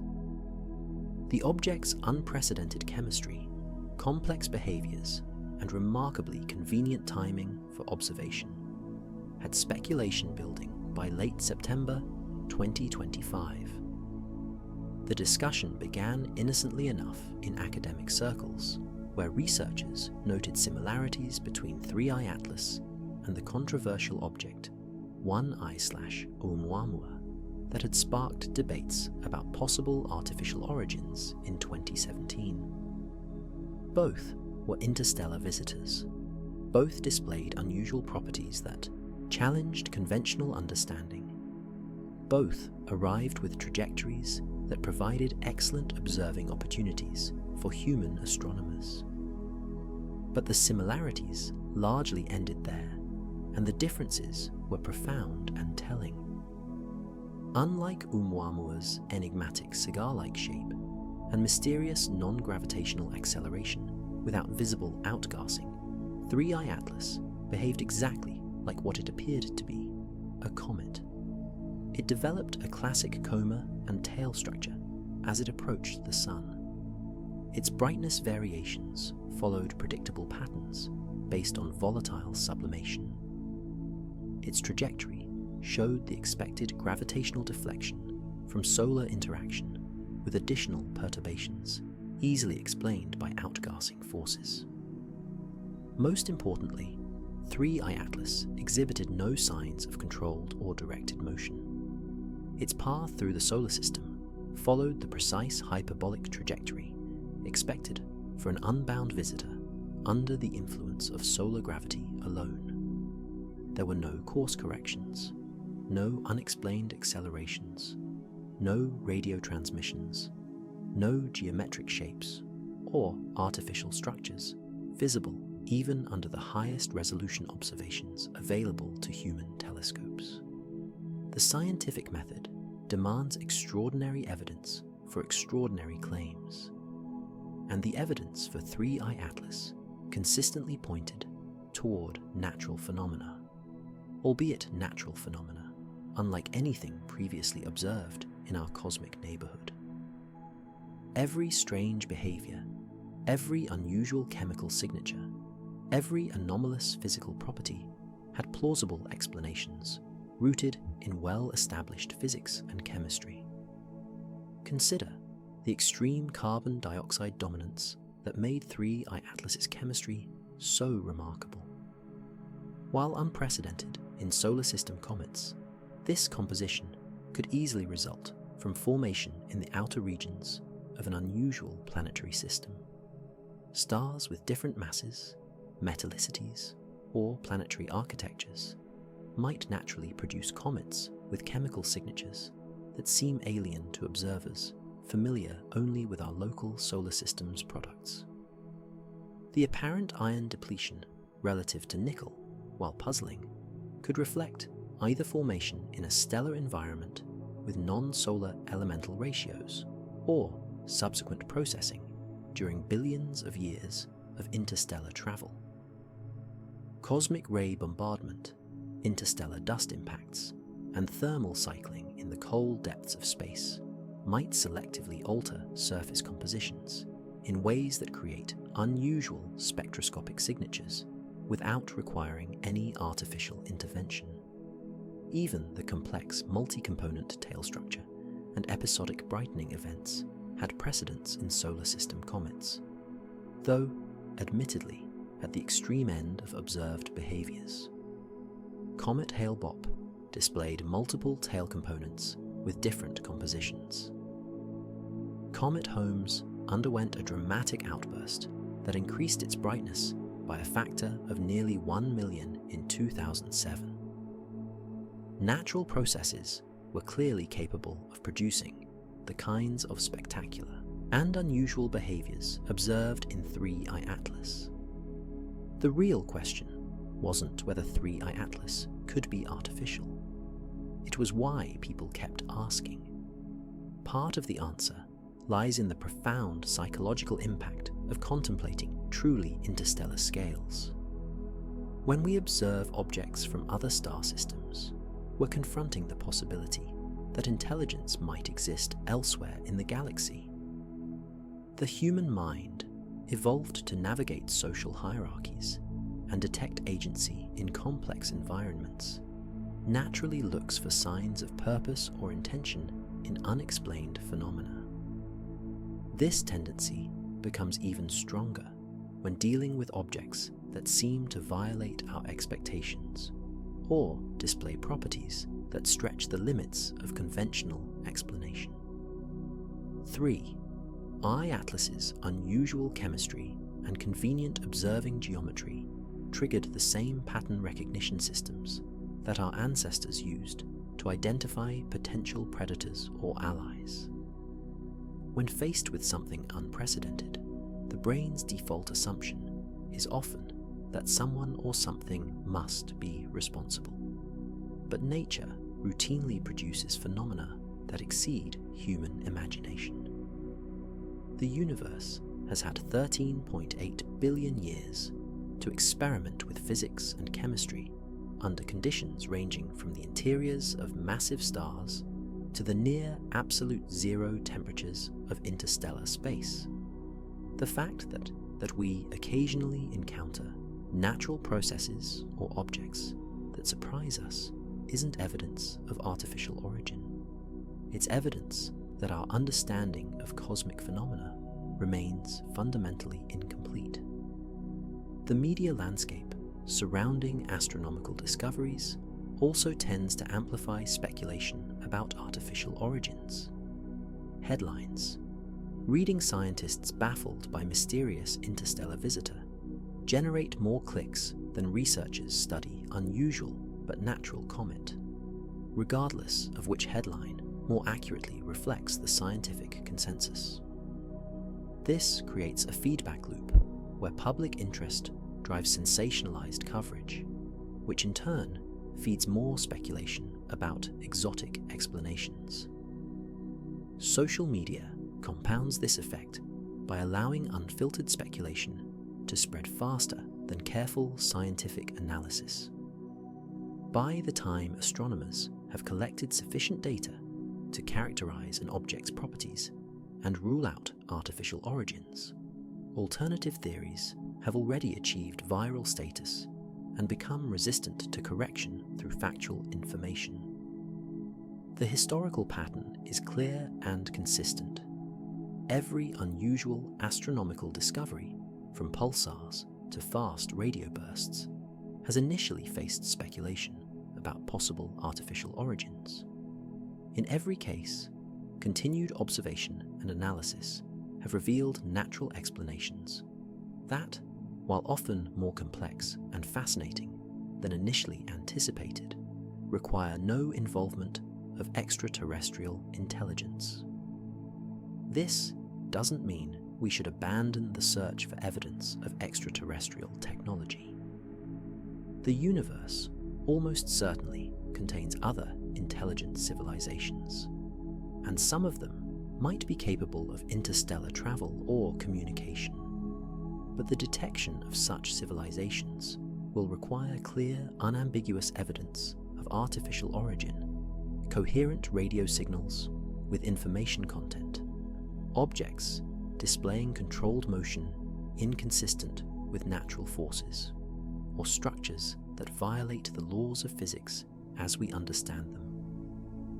3I Atlas displayed none of these characteristics. Its radio emissions, where detected, consisted entirely of natural thermal radiation and molecular line emissions, typical of cometary outgassing. Its trajectory followed predictable gravitational mechanics, with perturbations easily explained by volatile sublimation. Its internal structure, as revealed by thermal modeling and photometric observations, was consistent with a loose aggregate of ice and rock held together by weak gravitational and cohesive forces. Tracing the biography of an interstellar visitor requires reconstructing a journey that may have lasted longer than Earth has existed. 3I Atlas carries within its chemistry and trajectory the fossilized record of cosmic events that unfolded billions of years ago, when our galaxy was younger and the distribution of stars and heavy elements was dramatically different from today's configuration. The first clues to the object's ancient origins emerge from kinematic analysis, mathematical modeling that attempts to trace its motion backward through space and time. Preliminary calculations by researchers at the European Southern Observatory suggest that 3I Atlas may have originated from the galactic thick disk, a population of stars that formed during the Milky Way's early evolution between 7 and 12 billion years ago. If these kinematic models prove correct, 3I Atlas would be older than our entire solar system. It would have been wandering through interstellar space since before the Sun condensed from its parent molecular cloud, carrying chemical signatures from an era when star formation rates were higher, and the galaxy's heavy element content was substantially different from today's values. The thick disk hypothesis gained support from the object's unusual chemistry. Stars in this ancient galactic component typically show different elemental abundance patterns compared to younger thin disk populations like our Sun. The apparent iron depletion and extreme carbon dioxide content observed in 3I Atlas might reflect formation around a thick disk star with non-solar metallicity and unusual volatile chemistry. But how does a small body escape from its parent stellar system and begin the long journey through interstellar space? The ejection process typically involves gravitational interactions with giant planets during the chaotic early phases of planetary system evolution. As massive worlds migrate inward or outward due to interactions with protoplanetary disk material, they can scatter smaller objects onto hyperbolic trajectories that carry them out of the system entirely. Computer simulations suggest that every planetary system ejects vast quantities of debris during its formation. For every kilogram of material that remains gravitationally bound in planets, asteroids, and comets, perhaps 10 kilograms gets flung into interstellar space by gravitational slingshot effects. This means the galaxy should be populated with trillions of wandering fragments from billions of stellar nurseries, a vast diaspora of planetary construction debris drifting between the stars. Once ejected from its parent system, 3I Atlas would have begun a solitary odyssey through the near vacuum of interstellar space. The typical density of matter between stars is roughly 1 atom per cubic centimeter, a better vacuum than anything achievable in terrestrial laboratories. In this environment, the object would have been essentially isolated from external influences, preserved in cosmic deep freeze at temperatures just a few degrees above absolute zero. Yet this interstellar journey was not entirely uneventful. Recent modelling by galactic dynamics specialists has identified several close encounters with other stellar systems during 3I Atlas's long voyage. Over the past 10 million years alone, the object appears to have passed within 1 parsec, approximately 3 light-years, of at least half a dozen different stars, each encounter potentially altering its trajectory through subtle gravitational perturbations. The extremely cold temperatures of interstellar space, typically around 3 Kelvin, would have preserved most volatile materials in solid form throughout 3I Atlas's journey. But periodic encounters with interstellar dust clouds or the radiation fields of nearby stars might have caused episodic heating events that could sublimate surface layers and redeposit them in different configurations. This could explain some of the unusual chemistry observed by modern telescopes. Cosmic ray bombardment over millions of years would have gradually altered the chemistry of exposed ice and rock surfaces through radiolysis and nuclear spallation reactions. High-energy particles from distant supernovae and other galactic phenomena would have broken chemical bonds, created exotic isotopic ratios, and possibly generated entirely new molecular species not found in typical solar system materials. Perhaps most remarkably, 3I Atlas has maintained structural integrity throughout its billion-year journey, despite being subjected to thermal cycling, cosmic ray bombardment, and occasional impacts with interstellar dust grains. This suggests either unusually robust construction or continual self-repair through sublimation and redeposition processes that gradually heal micrometeorite damage and radiation-induced structural changes. The object's arrival in our solar system represents the culmination of a journey that defies human comprehension. Consider the navigational precision required for 3I Atlas to arrive at precisely the right time and trajectory for optimal observation by 21st century human telescopes. The object had to survive billions of years in the hostile environment of interstellar space, navigate gravitational influences from dozens of stellar encounters, and arrive during the brief historical moment when humanity possessed the technological capability to recognize and study it. This timing seems almost too perfect to be coincidental. 3I Atlas approached perihelion just as our most advanced space telescopes were coming online, and our understanding of interstellar chemistry was sophisticated enough to appreciate its significance. A few centuries earlier, it would have been dismissed as just another fuzzy star. A few centuries later, it might have been detected, but not properly characterized, before disappearing back into the cosmic deep. The biography of 3I Atlas also illuminates the broader story of galactic evolution and the cosmic recycling of planetary materials.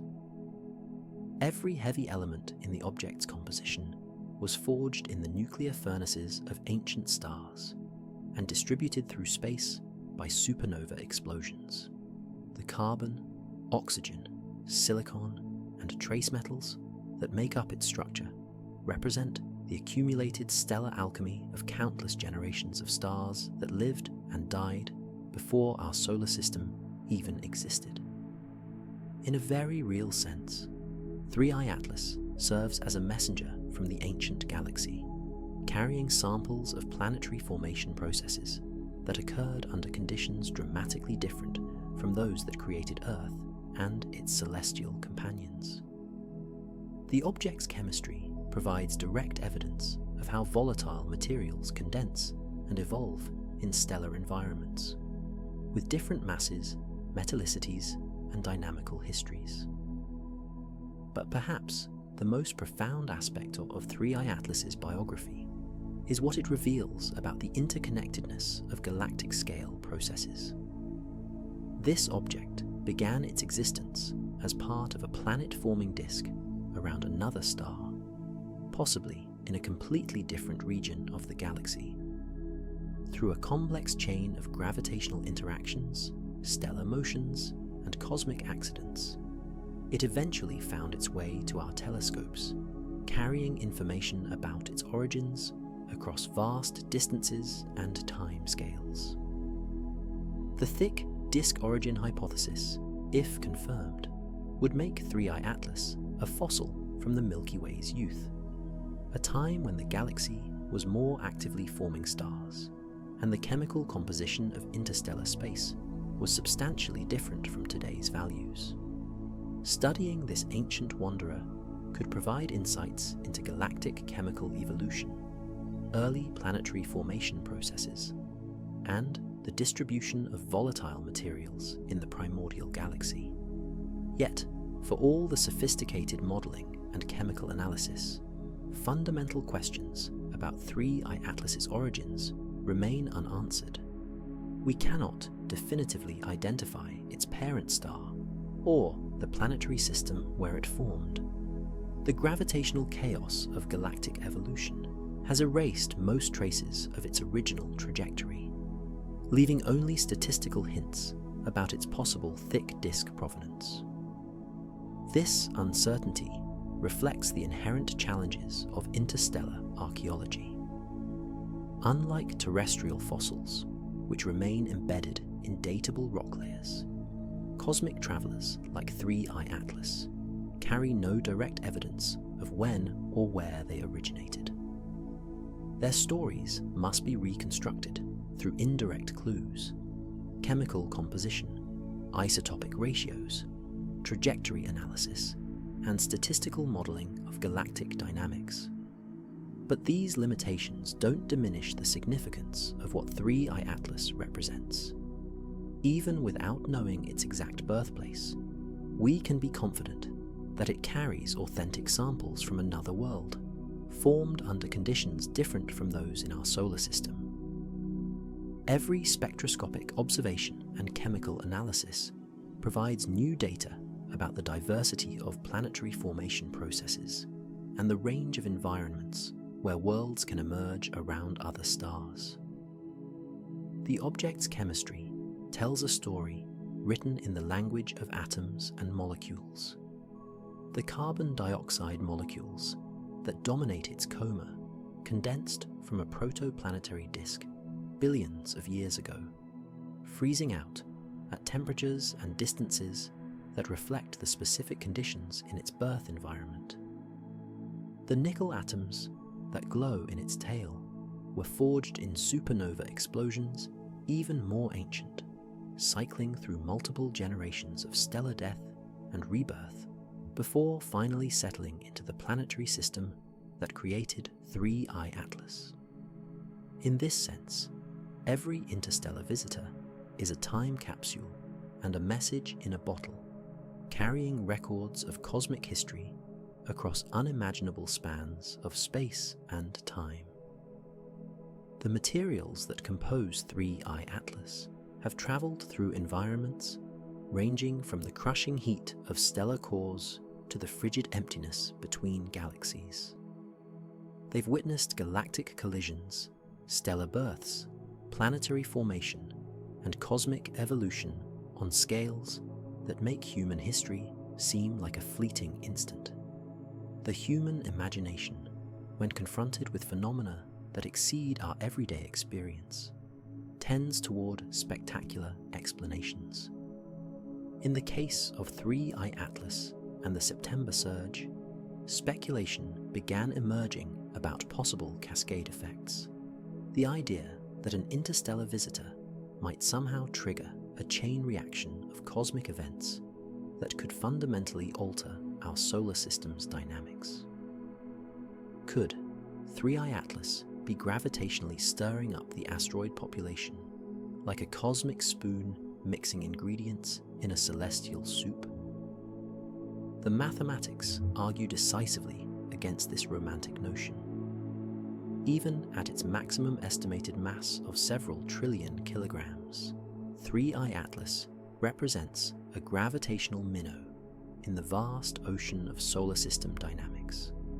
Its influence on near-Earth objects at distances of millions of kilometers would be utterly negligible compared to the overwhelming gravitational dominance of the Sun and planets. Newton's inverse square law is unforgiving in its mathematical precision. Gravitational effects diminish with the square of distance, meaning that 3I Atlas's ability to influence other objects drops to essentially zero at the scales involved in the September encounters.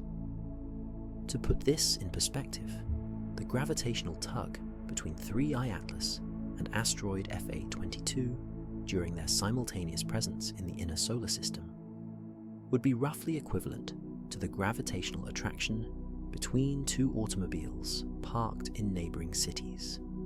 Yet, the persistence of gravitational shepherding theories reveals something important about human psychology and our relationship with cosmic phenomena. We instinctively search for causal connections between simultaneous events, even when the underlying physics make such connections impossible.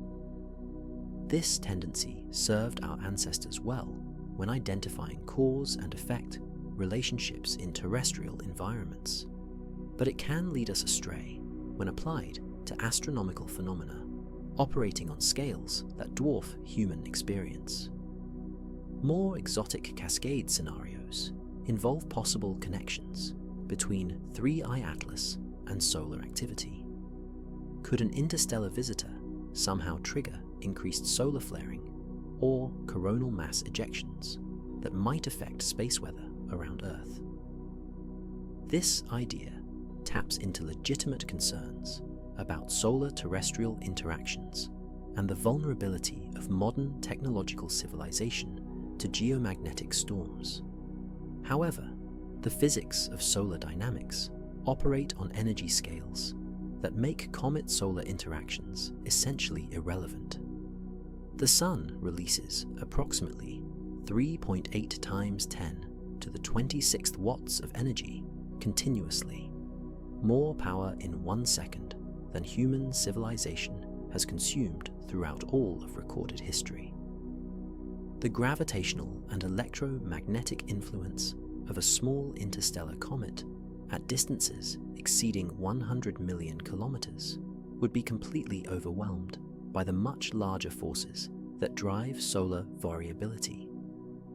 Solar activity follows well-documented cycles related to the Sun's internal magnetic dynamo, not the presence or absence of small visitors in the outer reaches of the solar system.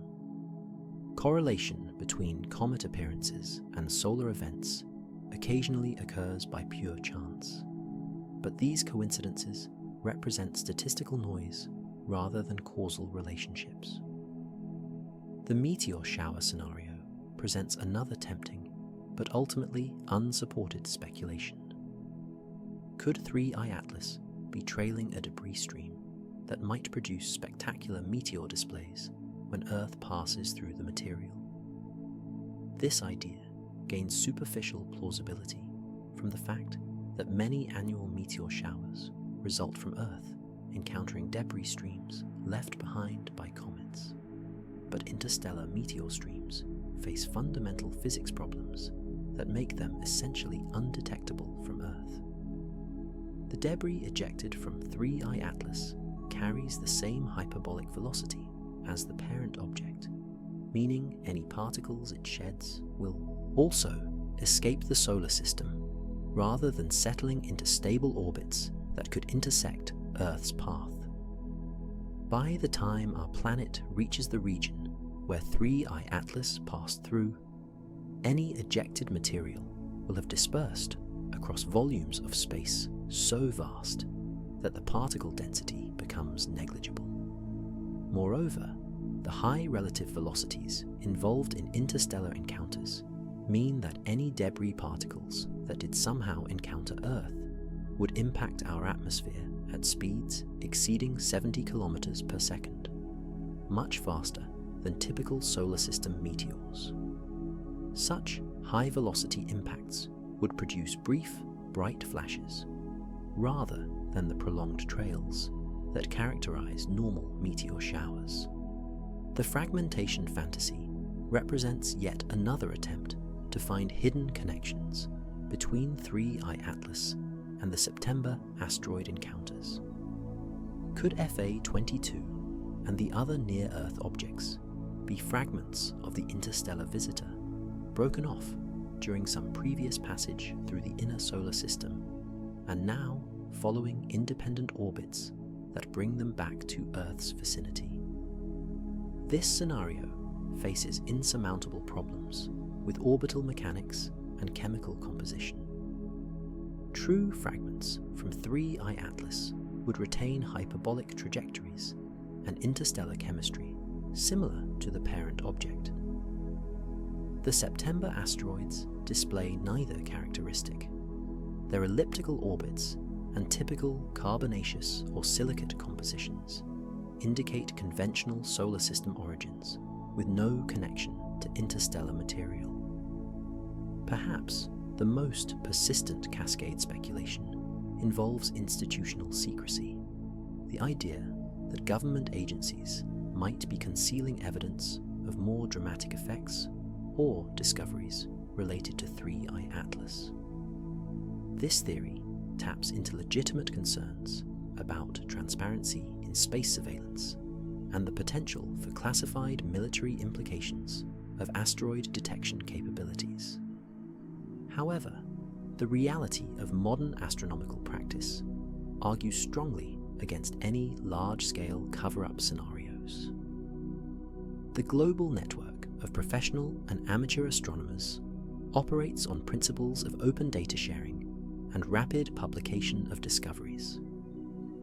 Major observatories publish their observation schedules and target lists publicly. Orbital elements for newly discovered objects appear in international databases within days of confirmation. The incentive structure of academic astronomy also works against secrecy. Career advancement depends on publishing significant discoveries in peer-reviewed journals and presenting results at international conferences. A researcher who discovered something truly extraordinary about 3I Atlas would face overwhelming professional pressure to publish those findings immediately, knowing that delayed publication risks being scooped by competing teams working with the same publicly available data.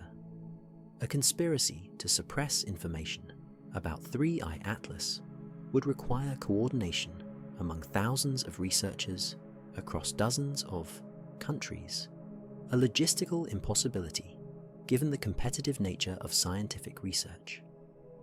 Astronomers compete fiercely for telescope time, grant funding, and publication priority. The idea that they would collectively agree to suppress major discoveries contradicts everything we know about how the scientific community actually operates. More fundamentally, there's simply no credible evidence of hidden effects or concealed discoveries related to 3I Atlas. Every aspect of the object's behavior, chemistry, and trajectory has been consistent with natural phenomena, albeit natural phenomena at the extreme end of previously observed ranges. If government agencies possessed classified information revealing something more exotic, we would expect to see indirect evidence in the form of unexplained gaps in published data, mysterious restrictions on telescope access, or unusual patterns in observation scheduling. Instead, what we observe is precisely the opposite. Telescope time has been allocated openly and competitively based on scientific merit. Observational data flows freely through international databases. Research papers analyzing 3I Atlas's properties appear regularly in peer-reviewed journals with no apparent censorship or suppression. The secrecy theories also misunderstand the nature of modern space surveillance capabilities. While military organizations certainly maintain classified asteroid tracking systems for national security purposes, these systems are designed primarily to distinguish between natural objects and artificial satellites or potential threats. They're not optimized for the kind of detailed spectroscopic analysis needed to characterize interstellar chemistry. The cosmic choreography of late 2025 was reaching its climax as 3I Atlas approached its date with solar destiny. October 30th marked the calculated perihelion passage, the moment when this ancient wanderer would sweep closest to our Sun after a journey that may have lasted longer than Earth has existed. But this crucial encounter would unfold hidden from human eyes, masked by the overwhelming glare of our nearest star. For astronomers worldwide, the perihelion period represented both the most scientifically valuable phase of the entire encounter and the most frustrating observational challenge. This was when maximum solar heating would drive the highest levels of volatile sublimation, potentially exposing subsurface materials that had been preserved since the object's formation billions of years ago. Chemical species that remained locked in solid form during the long interstellar journey would finally transition to vapor phase, revealing their spectroscopic signatures to any telescope capable of detecting them. But the same solar radiation that promised to unlock 3I Atlas's deepest secrets would also render it effectively invisible from Earth.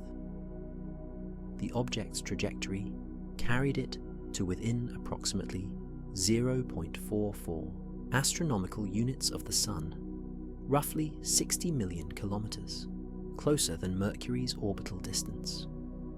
From Earth's perspective, this placed 3I Atlas less than 10 degrees from the solar disk, buried in the twilight glow that makes precision astronomy impossible. The enforced observational hiatus created a tantalizing mystery. Would 3I Atlas survive perihelion intact, emerging in December as a single coherent object with enhanced activity driven by fresh volatile exposure?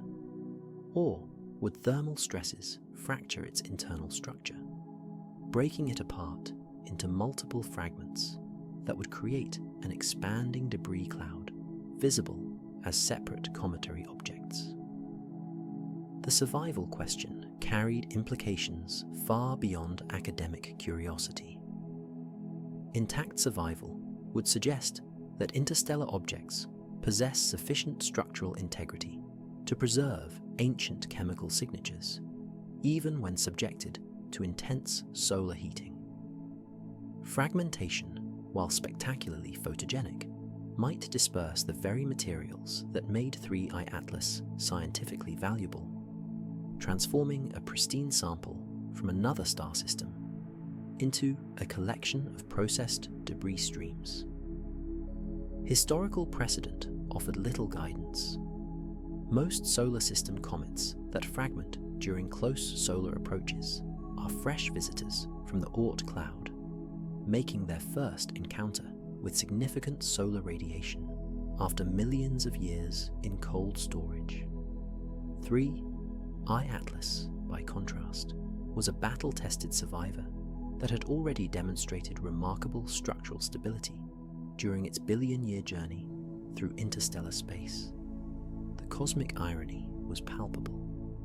After traveling unimaginable distances across space and time to reach our solar system, 3I Atlas would spend its most active and revealing moments hidden behind the very star that was driving its spectacular transformation. It was like attending a concert where the featured performer disappeared behind a curtain during their most important song. But astronomical patience has its rewards. Earth's orbital motion around the Sun gradually improves viewing geometry for objects that pass close to our star. And by early December, 3I Atlas would begin emerging from the solar glare into prime observing position. The object's closest approach to Earth was calculated for mid-December at a distance of approximately 1.8 astronomical units, roughly 270 million kilometers. This distance might seem vast by terrestrial standards, but it represented optimal conditions for detailed spectroscopic analysis, close enough for major telescopes to collect substantial amounts of light, far enough to avoid atmospheric interference, and positioned in the pre-dawn sky where background contamination would be minimal. The December observing window would likely represent the best opportunity to study intact interstellar material that human science might encounter for decades or centuries. Unlike 1I/Oumuamua's brief visit and rapid departure, 3I Atlas's trajectory and timing would keep it within range of major observatories well into 2026, providing months of sustained observation across multiple wavelength ranges. Meanwhile, other members of the September cosmic cast were preparing for their own observational moments. Comet C/2025 R2, Swan's discovery that had been brightening throughout autumn, faced its own survival challenge as it approached perihelion in early November. Fresh comets from the outer solar system often fragment under solar heating, but if Swan survived, it promised to provide spectacular naked eye viewing for observers in the northern hemisphere. The comet's visibility window was narrowing as its trajectory carried it deeper into the evening twilight, but experienced comet hunters were reporting possible naked eye detection under dark rural skies. Binoculars revealed a distinctive greenish coma and growing tail structure pointing away from the sun, classic signatures of active volatile sublimation. Whether this display would continue or end in catastrophic fragmentation remained to be seen. Amateur astronomers worldwide played crucial roles in monitoring Swan's evolution during these critical weeks. While professional observatories focused much of their attention on 3I Atlas, the global network of amateur observers provided continuous coverage of the brightening comet. Digital cameras mounted on modest telescopes captured nightly images that documented changes in tail structure, coma morphology, and overall brightness. These amateur contributions weren't just pretty pictures for social media. They provided genuine scientific value by filling observational gaps that professional facilities couldn't cover.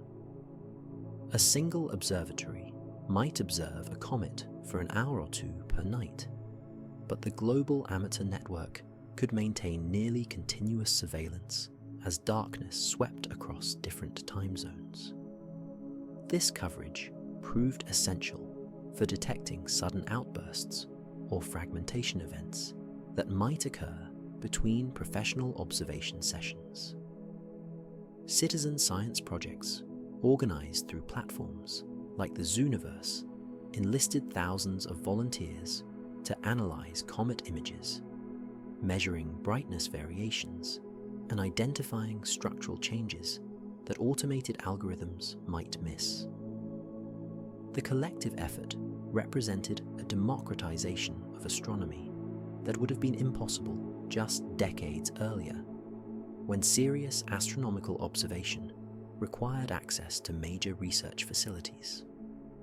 For Swan, this amateur surveillance network became particularly important as the comet approached its November perihelion. The survival question hung in the balance. Would the nucleus hold together under increasing solar heating, or would it join the long list of comets that shattered during their first close solar encounter? The answer would emerge not from a single definitive observation by a major observatory, but from the accumulated data collected by hundreds of amateur astronomers monitoring the comet night after night. The greenish color reported by many observers provided clues about the comet's composition. That characteristic tint comes from diatomic carbon molecules, carbon atoms paired together that fluoresce under solar ultraviolet radiation. The presence of these molecules suggested active sublimation of carbon-rich materials from the nucleus, a positive sign that the comet was releasing volatiles in a controlled manner rather than disintegrating chaotically. The most dramatic enhancement to our cosmic surveillance capabilities was still ramping up operations in late 2025. The Vera C. Rubin Observatory's first light images had demonstrated unprecedented ability to discover and track near-Earth objects, but the facility was still in commissioning phase during autumn.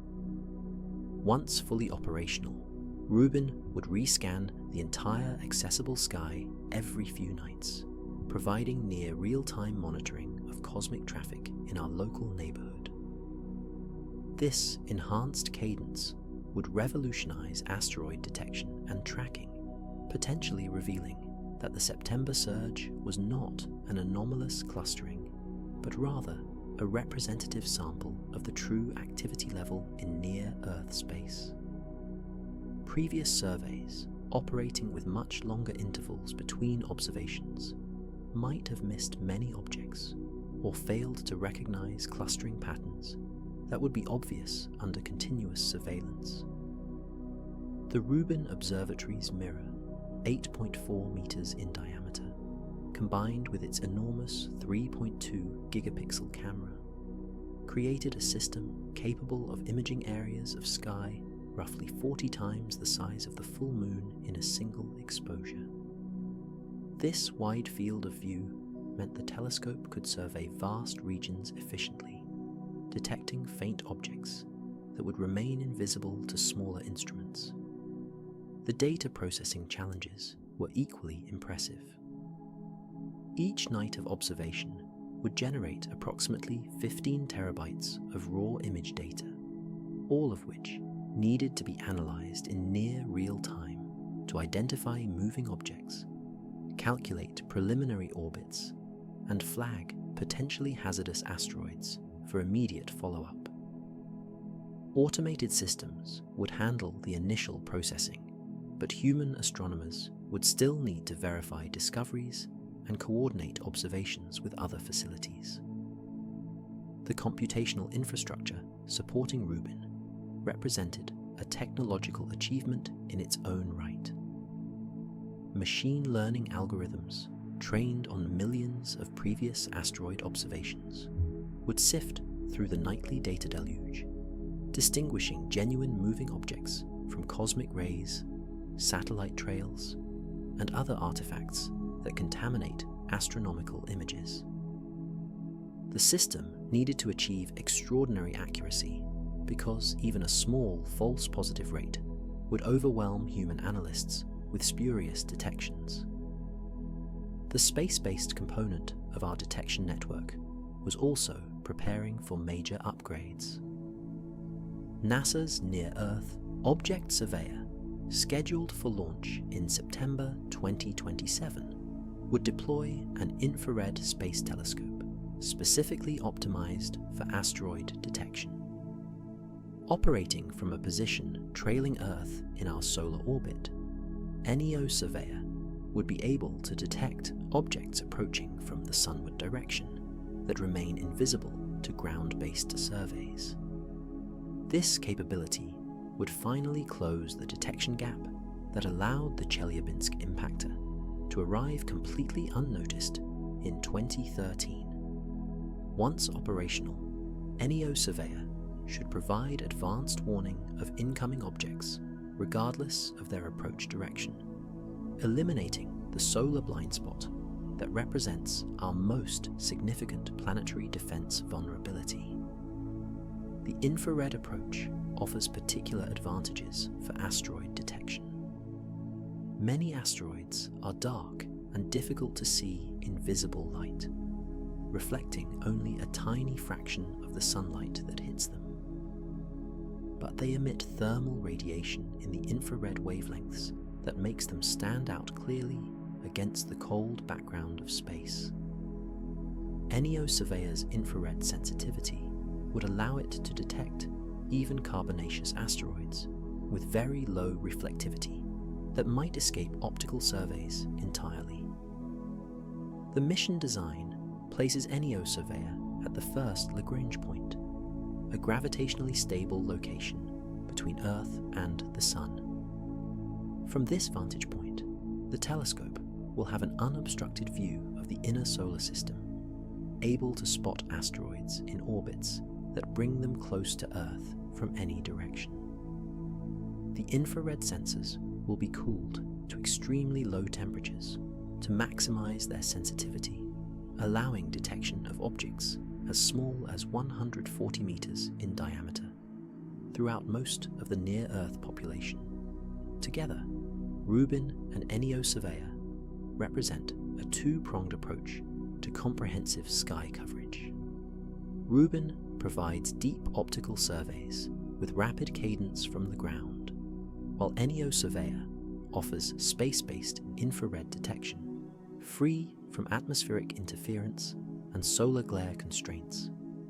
The combination should dramatically increase our census of potentially hazardous asteroids, ideally providing decades or centuries of warning for any objects that might threaten Earth. The convergence of enhanced detection capabilities, improved deflection technologies, and growing international cooperation in the late 2020s sets the stage for multiple possible futures in humanity's relationship with cosmic threats. The September Surge and 3I Atlas encounter provide glimpses of what these futures might look like, ranging from triumphant mastery of our cosmic environment to sobering reminders of our continued vulnerability. In the most optimistic scenario, the technological and institutional foundations laid during the 2020s, mature into a robust planetary defense ecosystem that effectively eliminates asteroid impact risks while revolutionizing our understanding of the broader galactic environment.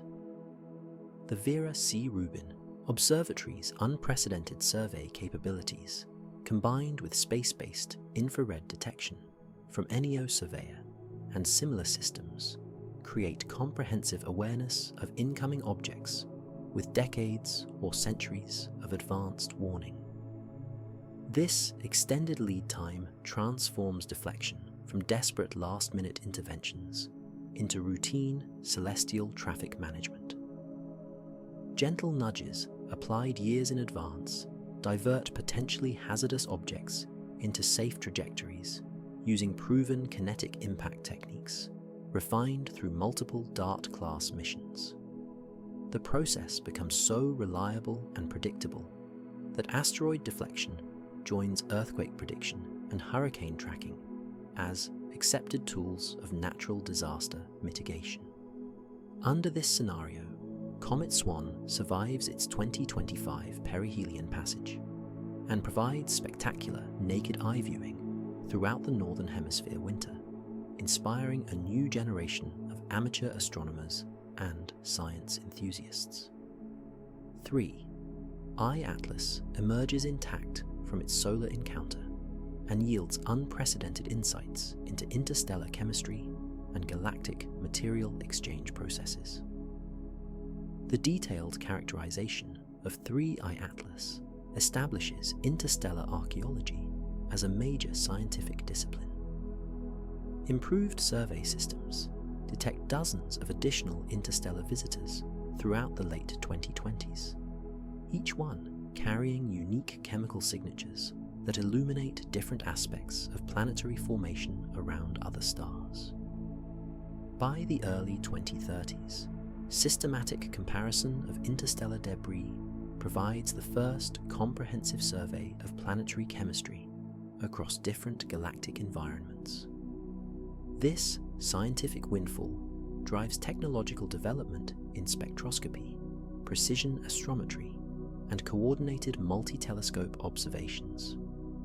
The same capabilities prove invaluable for characterizing potentially hazardous asteroids, enabling precise determination of composition, structure, and deflection requirements, well in advance of any actual threats.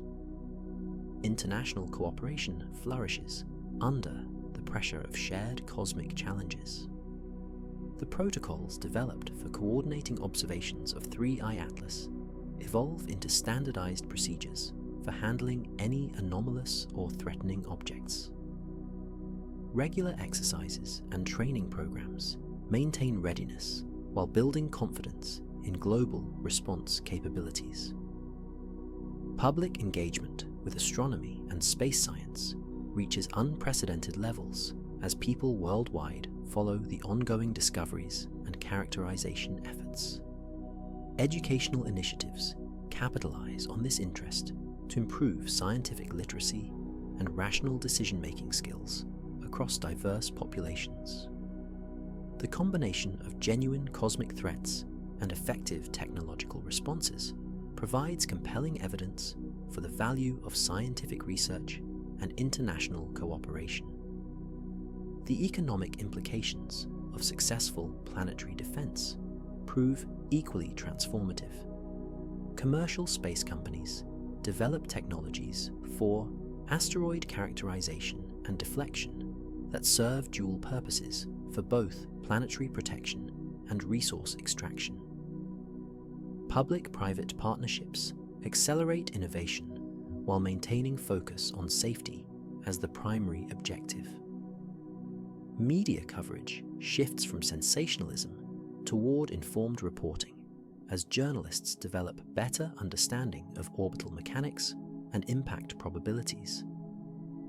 The public learns to interpret risk assessments rationally, distinguishing between objects that warrant concern and those that represent routine cosmic traffic passing harmlessly through our neighborhood. By the middle 2030s, humanity has effectively transitioned from vulnerable targets to active managers of our local cosmic environment. The solar system feels less like a shooting gallery and more like a well-monitored neighborhood where potential hazards are identified and addressed long before they pose genuine threats. The moderate pathway acknowledges that improved detection and deflection capabilities will inevitably encounter real tests as the catalogue of potentially hazardous objects expands. Current surveys have identified most kilometre-plus asteroids capable of causing global catastrophe, but the inventory of city-killer-sized objects in the 100 to 300 metre range remains incomplete. Statistical projections suggest that one or more objects in this size range will eventually approach Earth with insufficient warning time for gentle deflection measures. These scenarios would require more aggressive intervention techniques, potentially including nuclear explosive devices that carry significant technical and political risks. The first such encounter might involve an object discovered only months or weeks before potential impact, forcing rapid decisions about deflection strategies under enormous time pressure and public scrutiny. Success would validate planetary defense investments and probably trigger expanded funding for detection and deflection capabilities. Failure could result in regional devastation and fundamental questions about humanity's ability to protect itself from cosmic threats. Even partial success scenarios carry significant implications. A deflection attempt that successfully prevents global catastrophe, but fails to eliminate all impact risk, might scatter debris across populated areas, creating multiple smaller impact sites instead of a single large crater. Public perception of such outcomes could shift from viewing planetary defense as heroic protection toward viewing it as dangerous meddling with natural processes. Ocean impacts present particularly complex challenges for both deflection strategy and public communication. The majority of Earth's surface is covered by water, making ocean impacts statistically more likely than land impacts for randomly arriving asteroids. But tsunami generation from ocean impacts remains poorly understood, with significant uncertainties in current modelling efforts. A 200-metre asteroid striking deep ocean could potentially generate 10-metre waves that remain dangerous across entire ocean basins. Coastal cities from Boston to Barcelona could face devastating tsunami impacts hours after a mid-Atlantic collision. The warning time provided by successful detection might be sufficient for evacuation efforts, but the economic and social disruption would be enormous, even without direct casualties. These scenarios highlight the importance of accurate risk communication and realistic public expectations about planetary defense capabilities. Our current technology can probably handle most threats given sufficient advance warning, but late discovery scenarios, or unusually large objects, could overwhelm existing deflection capabilities. The worst-case scenarios, while statistically unlikely over human timescales, represent existential challenges that current technology cannot address effectively. A long-period comet from the Oort cloud could arrive with only months or years of advanced warning, carrying enough kinetic energy to threaten human civilization, regardless of deflection attempts. Such objects with diameters potentially exceeding 10 kilometers would require deflection energies far beyond anything available through kinetic impact techniques. Nuclear explosive deflection might be theoretically possible, but the required technology development, international coordination, and deployment timelines could easily exceed available warning periods. These extreme scenarios serve as reminders that planetary defense provides protection against most threats, not all threats. Like earthquake-resistant building codes or hurricane tracking systems, defensive measures can dramatically reduce risks without eliminating them entirely. The goal is not perfect security, an impossible standard, but rather reasonable protection against reasonably likely threats. Population psychology and social dynamics introduce additional complications across all scenarios. Public reaction to asteroid threats depends heavily on risk communication strategies, media coverage patterns, and existing levels of trust in scientific and governmental institutions. Accurate information provided by credible sources can maintain social stability during crisis situations. Sensationalized reporting or conspiracy theories can undermine response effectiveness even when technical capabilities are adequate. The September surge provided valuable experience in managing public communication about cosmic threats. But real impact scenarios would involve much higher stakes and more intense media scrutiny. Social media amplification of both accurate information and misinformation could significantly complicate crisis management efforts. Economic implications also vary dramatically across different scenarios. Successful deflection of a major threat could generate enormous public support for continued investment in planetary defense capabilities. Failed or partially successful interventions might trigger more cautious approaches that emphasize evacuation and damage mitigation over active deflection attempts. The commercial space industry's growing involvement in asteroid-related activities introduces market dynamics that could either support or complicate planetary defense efforts. Private companies motivated by asteroid mining profits might develop characterization and rendezvous capabilities that serve dual purposes for both resource extraction and deflection missions. But commercial priorities don't always align with planetary defense needs. A potentially hazardous asteroid that also contains valuable resources might face competing claims from mining companies and deflection missions. These conflicts would require careful regulatory frameworks to balance commercial interests with public safety requirements. International politics represent, perhaps, the most unpredictable variable in future planetary defense scenarios. Current cooperation mechanisms work well during routine operations, but crisis situations involving potential impacts might trigger more competitive national responses.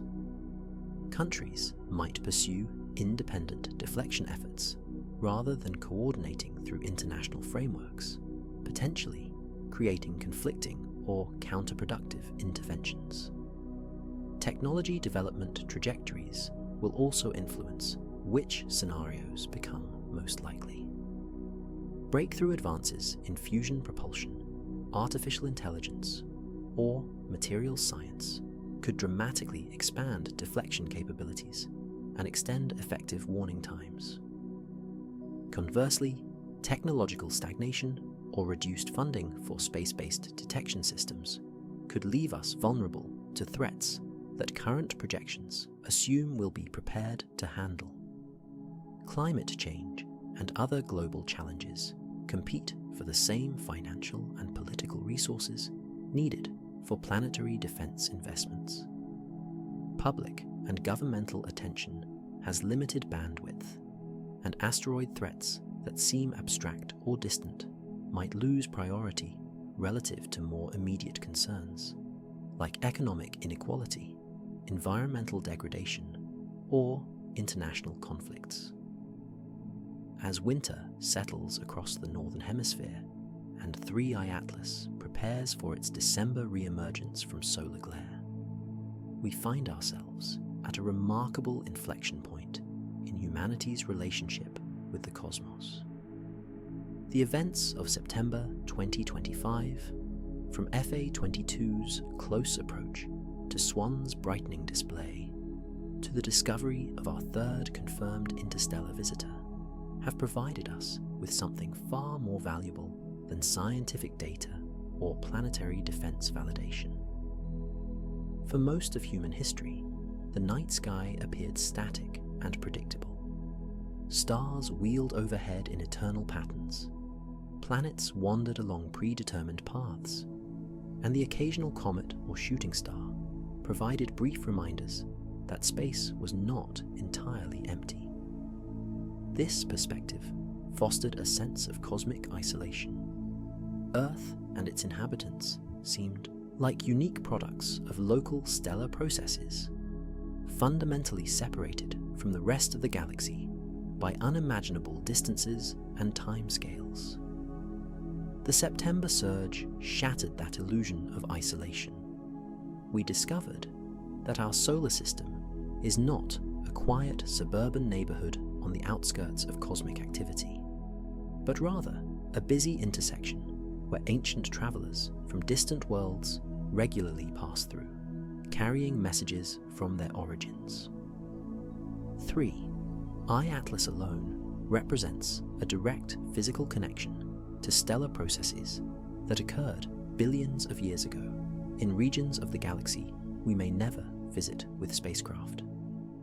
This represents more than just a scientific revelation. It constitutes a fundamental shift in cosmic perspective, comparable to the Copernican revolution, or the discovery of the expanding universe.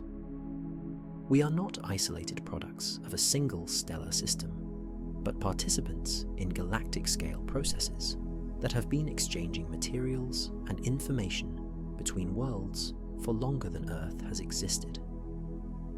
The chemical signatures preserved in 3 I-Atlas's ancient ices carry information about stellar nucleosynthesis rates, planetary formation conditions, and volatile chemistry in environments that existed before our sun began to shine.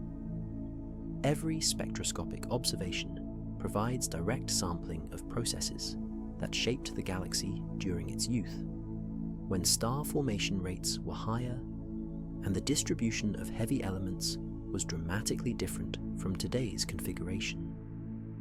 But perhaps most importantly, the September events have demonstrated that we now possess the technological capability to recognize, study, and potentially interact with this galactic-scale system of material exchange. We have graduated from passive observers of cosmic phenomena to active participants in interstellar archaeology.